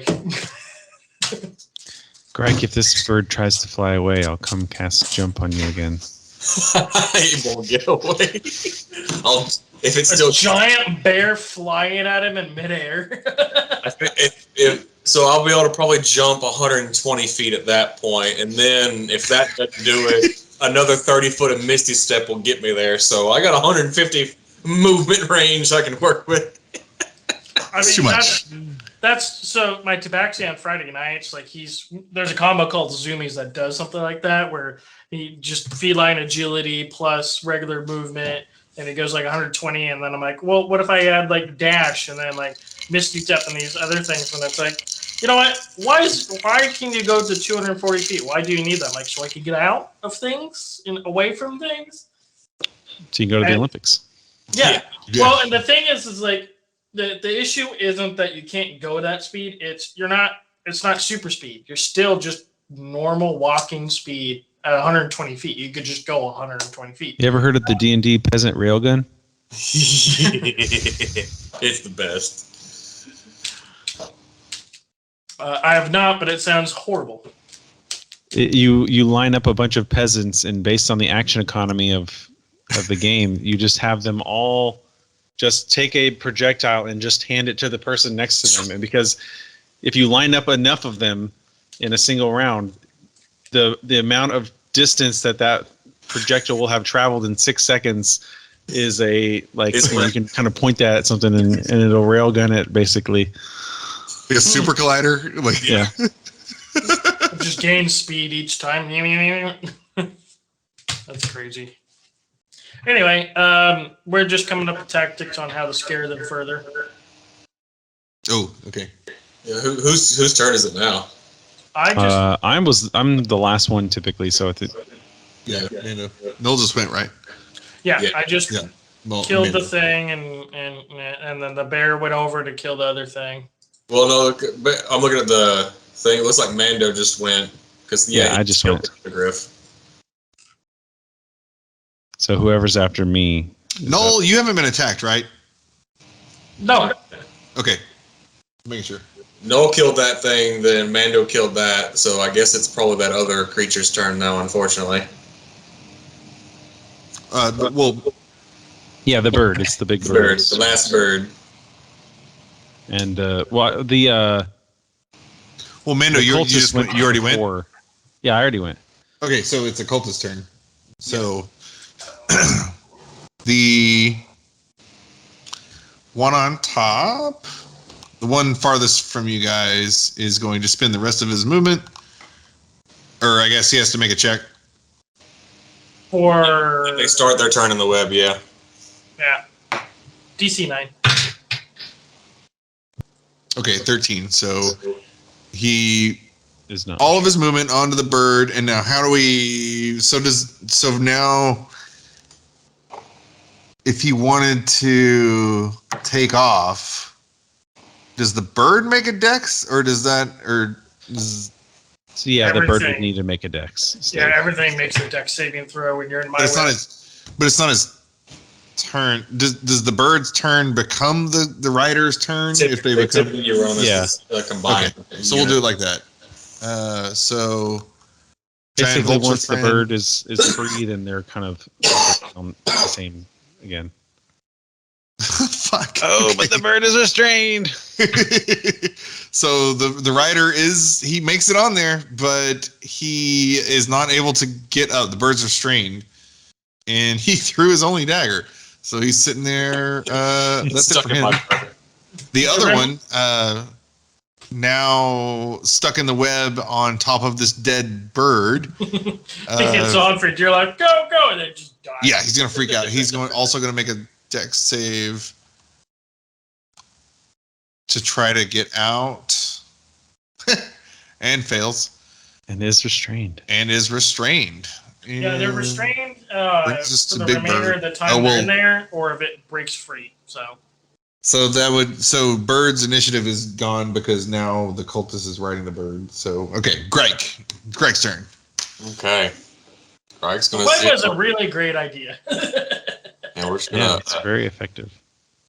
We're That's why I really didn't want to burn it. just a massive bear hauling butt in a massive leap to just crush this thing. Oh shit! Nice. So Null just looks up as this bear flies over. Over like Free Willy. Like, what the hell is this gigantic bear? But way bigger than Free Willy. Like, Yeah, we're coming in with a bite hardcore. 11. 11 hits, Oh no. and that's gonna be So that's 14 damage from the bite. Damn, son. damn. And then he comes in with the claw Oh boy. Because he is angry. He is So the bird's almost dead before this claw. And then and that's another 11 for 13. Let's see.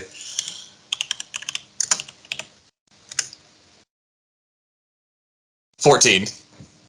okay, so so I'm just imagining the paw coming down and just fully pancaking this bird with the cultist then pressed between the paw and the dead bird. yeah, I was about to say that's so much damage. So we're gonna do the bird's for sure dead. And like Gryke's paw, it was such a deathly blow that it also hurt Oh no. the cultist, and we're gonna take off the remaining. So if he ran out there, that's 2, that's 12. So he's done.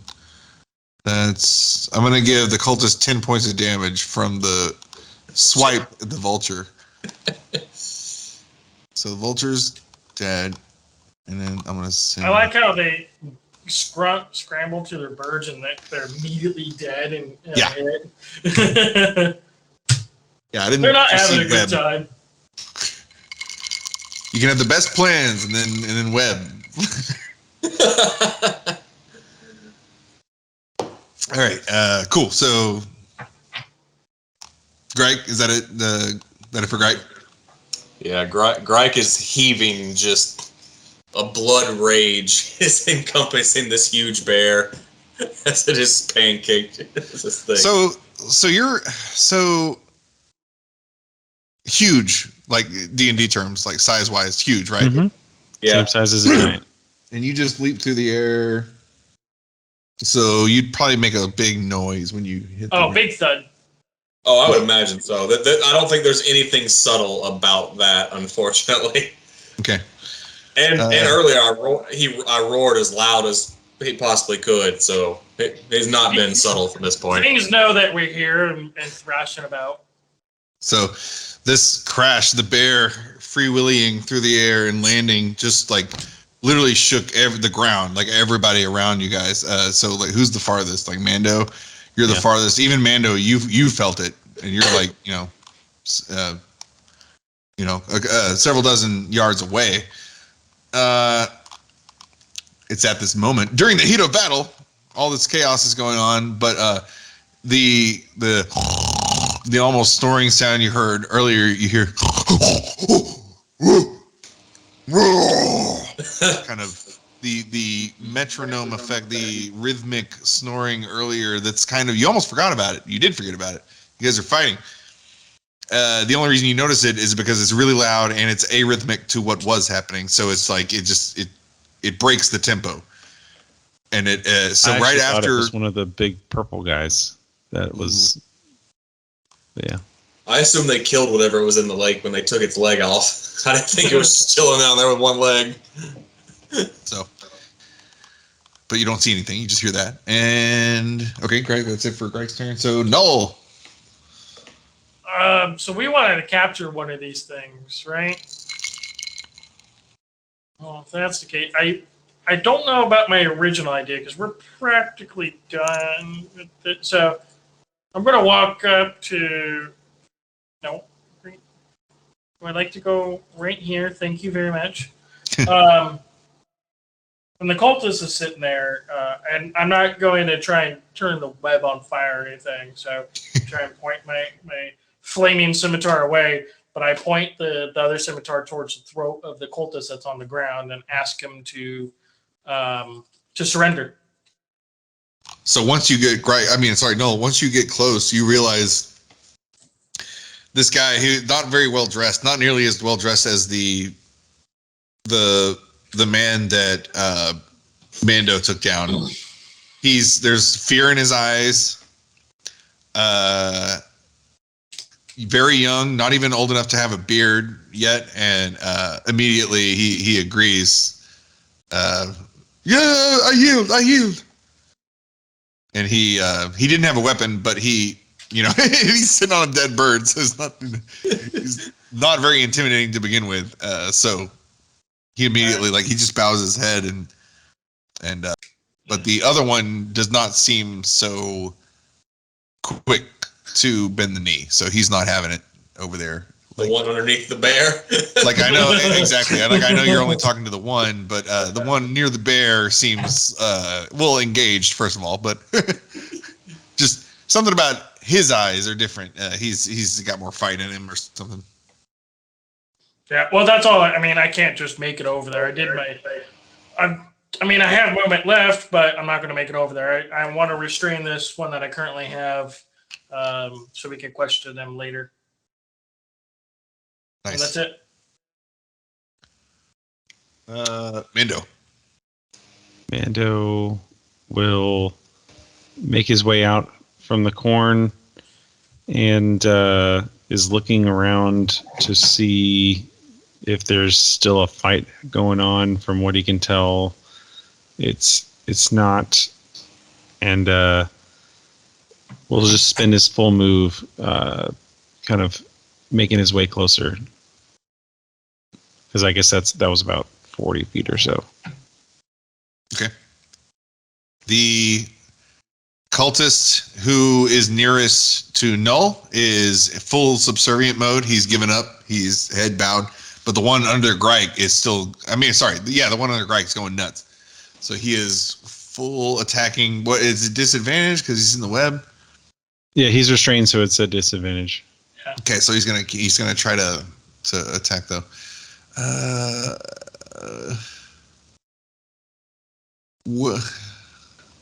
And he also doesn't have a dagger, right? He threw one. He's got one dagger. Let's say he has one dagger, but there's also this other thing.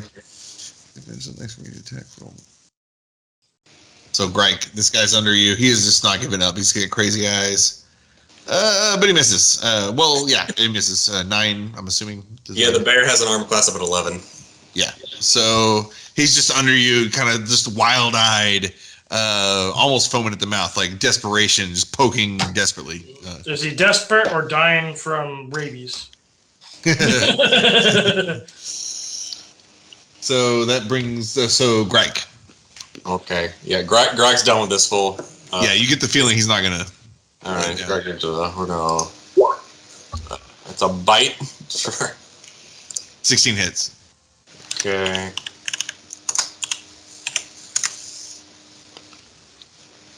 That's 11 damage. God damn. How many licks? No. Okay. Claw time. There's a bite to loosen the coconut. Now we get the claw inside to spread it wide and get to the meaty goodness. Let's see. Claws. Oh, 10. 10 to hit? Yeah. 10 misses. 10 does miss. Oh, well. 10 for Gryke? Is that his, Yeah. staying on top? Yep. There?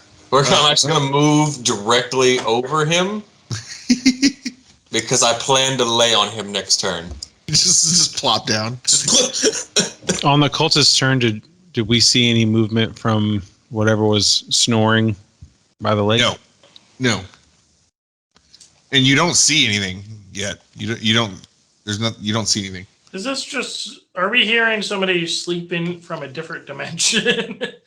We're just hearing reverberations of snoring from a different dimension. It's just the direction of the pond. Not sure how deep the pond is. Goes all the way to England. Jolly good old. No. There's nothing super. I mean, I think what I'm gonna end up doing is taking me and the cultist and just kind of going towards Mando. Okay. And everything. I can't take the cultist with me, but I'm assuming it's following. Yeah, yeah. And I walk up and throw the cultist in between the two of us, and I'm like, I got one. He's like shameful, but happy to be alive. You know, he's like, he crawls up and he's like, please don't hurt me, please don't hurt me. Yeah, save me from the bear. Mando. Yeah, Mando sees Gryke has whatever is happening up there. I'm gonna look Greg's towards. played with his food. Can I make a perception check to look towards the lake? Yes. I'm gonna roll with that with disadvantage since I'm a human and it is nighttime. It's nighttime and there's a farmhouse in the way and you're in corns. It's like But I'm So- outside the corn right now, but oh, you're outside the corn. All right. Yeah. So Manto of the corn. 7. yeah, no, you know, like if you were to close your eyes, you could like geolocate it or whatever, or like you could triangulate its position. Sorry, let me get a little closer. Okay. Because I can move probably about that far. Do I Right. see anything now? So if you're that with close, if you're looking at the pond, you notice that you know how you can tell like when a wave has washed over something, but it's not there presently. But it looks as though there's the definite shape of the this kidney bean shape here of the pond, but outside of the banks there has been there's recently disturbed water, as if something has been sloshing around here. And in fact, if you're putting full focus on this, I know there's a battle happening or whatever, but like if you're staring for any period of time, you'll notice kind of like in a Loch Ness monster way, little things coming up out of the large masses coming out of the breaking the surface of the water, but you're not quite sure what's going on yet. But something's in there. Something's in the pond. I yell out, "Something's in the pond!" And it's alive. Null looks towards the pond area in an inquisitive, curious manner. That's my turn. All right. I'll go ahead and call the fight between Cultist and Gryke. Gryke, I was gonna. Can I bat him into the pond? let's see, 5, 10, Just gets annoyed. 20, Just like- 25, 30, 35. That's 35 feet. Go ahead and make let's see. A ranged attack check. against the pond. Let's what would that Do be? you, Like how much AC does the pond have? make let's say a athletics or acrobatics check, whichever one you wish.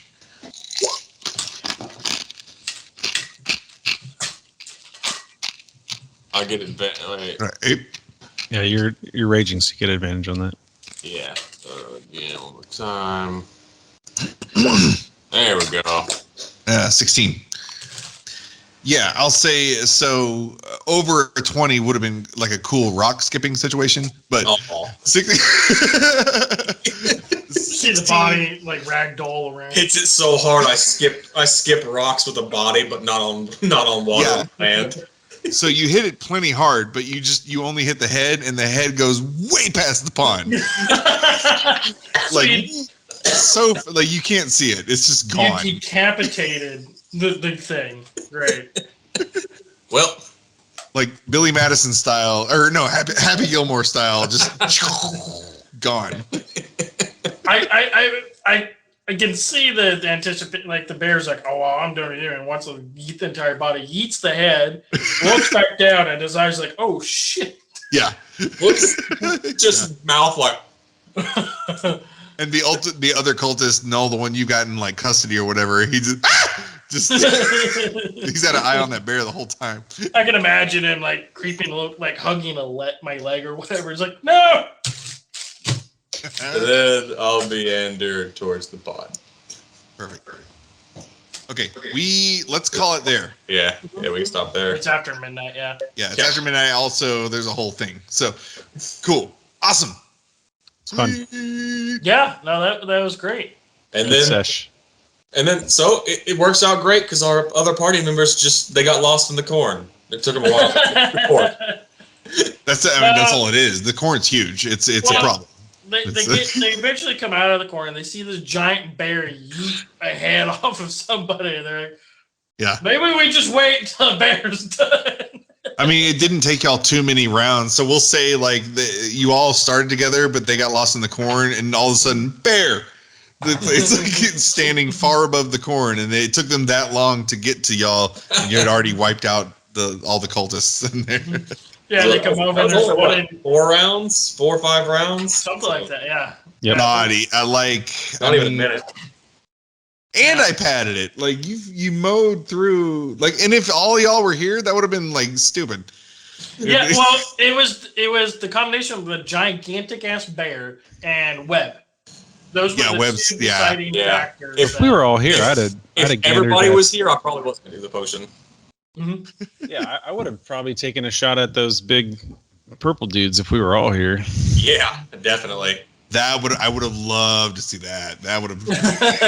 I was just like, I was down for it, but I was like, I don't know. That might be the TPK Sean was worried about. Yeah. Yes. Yeah.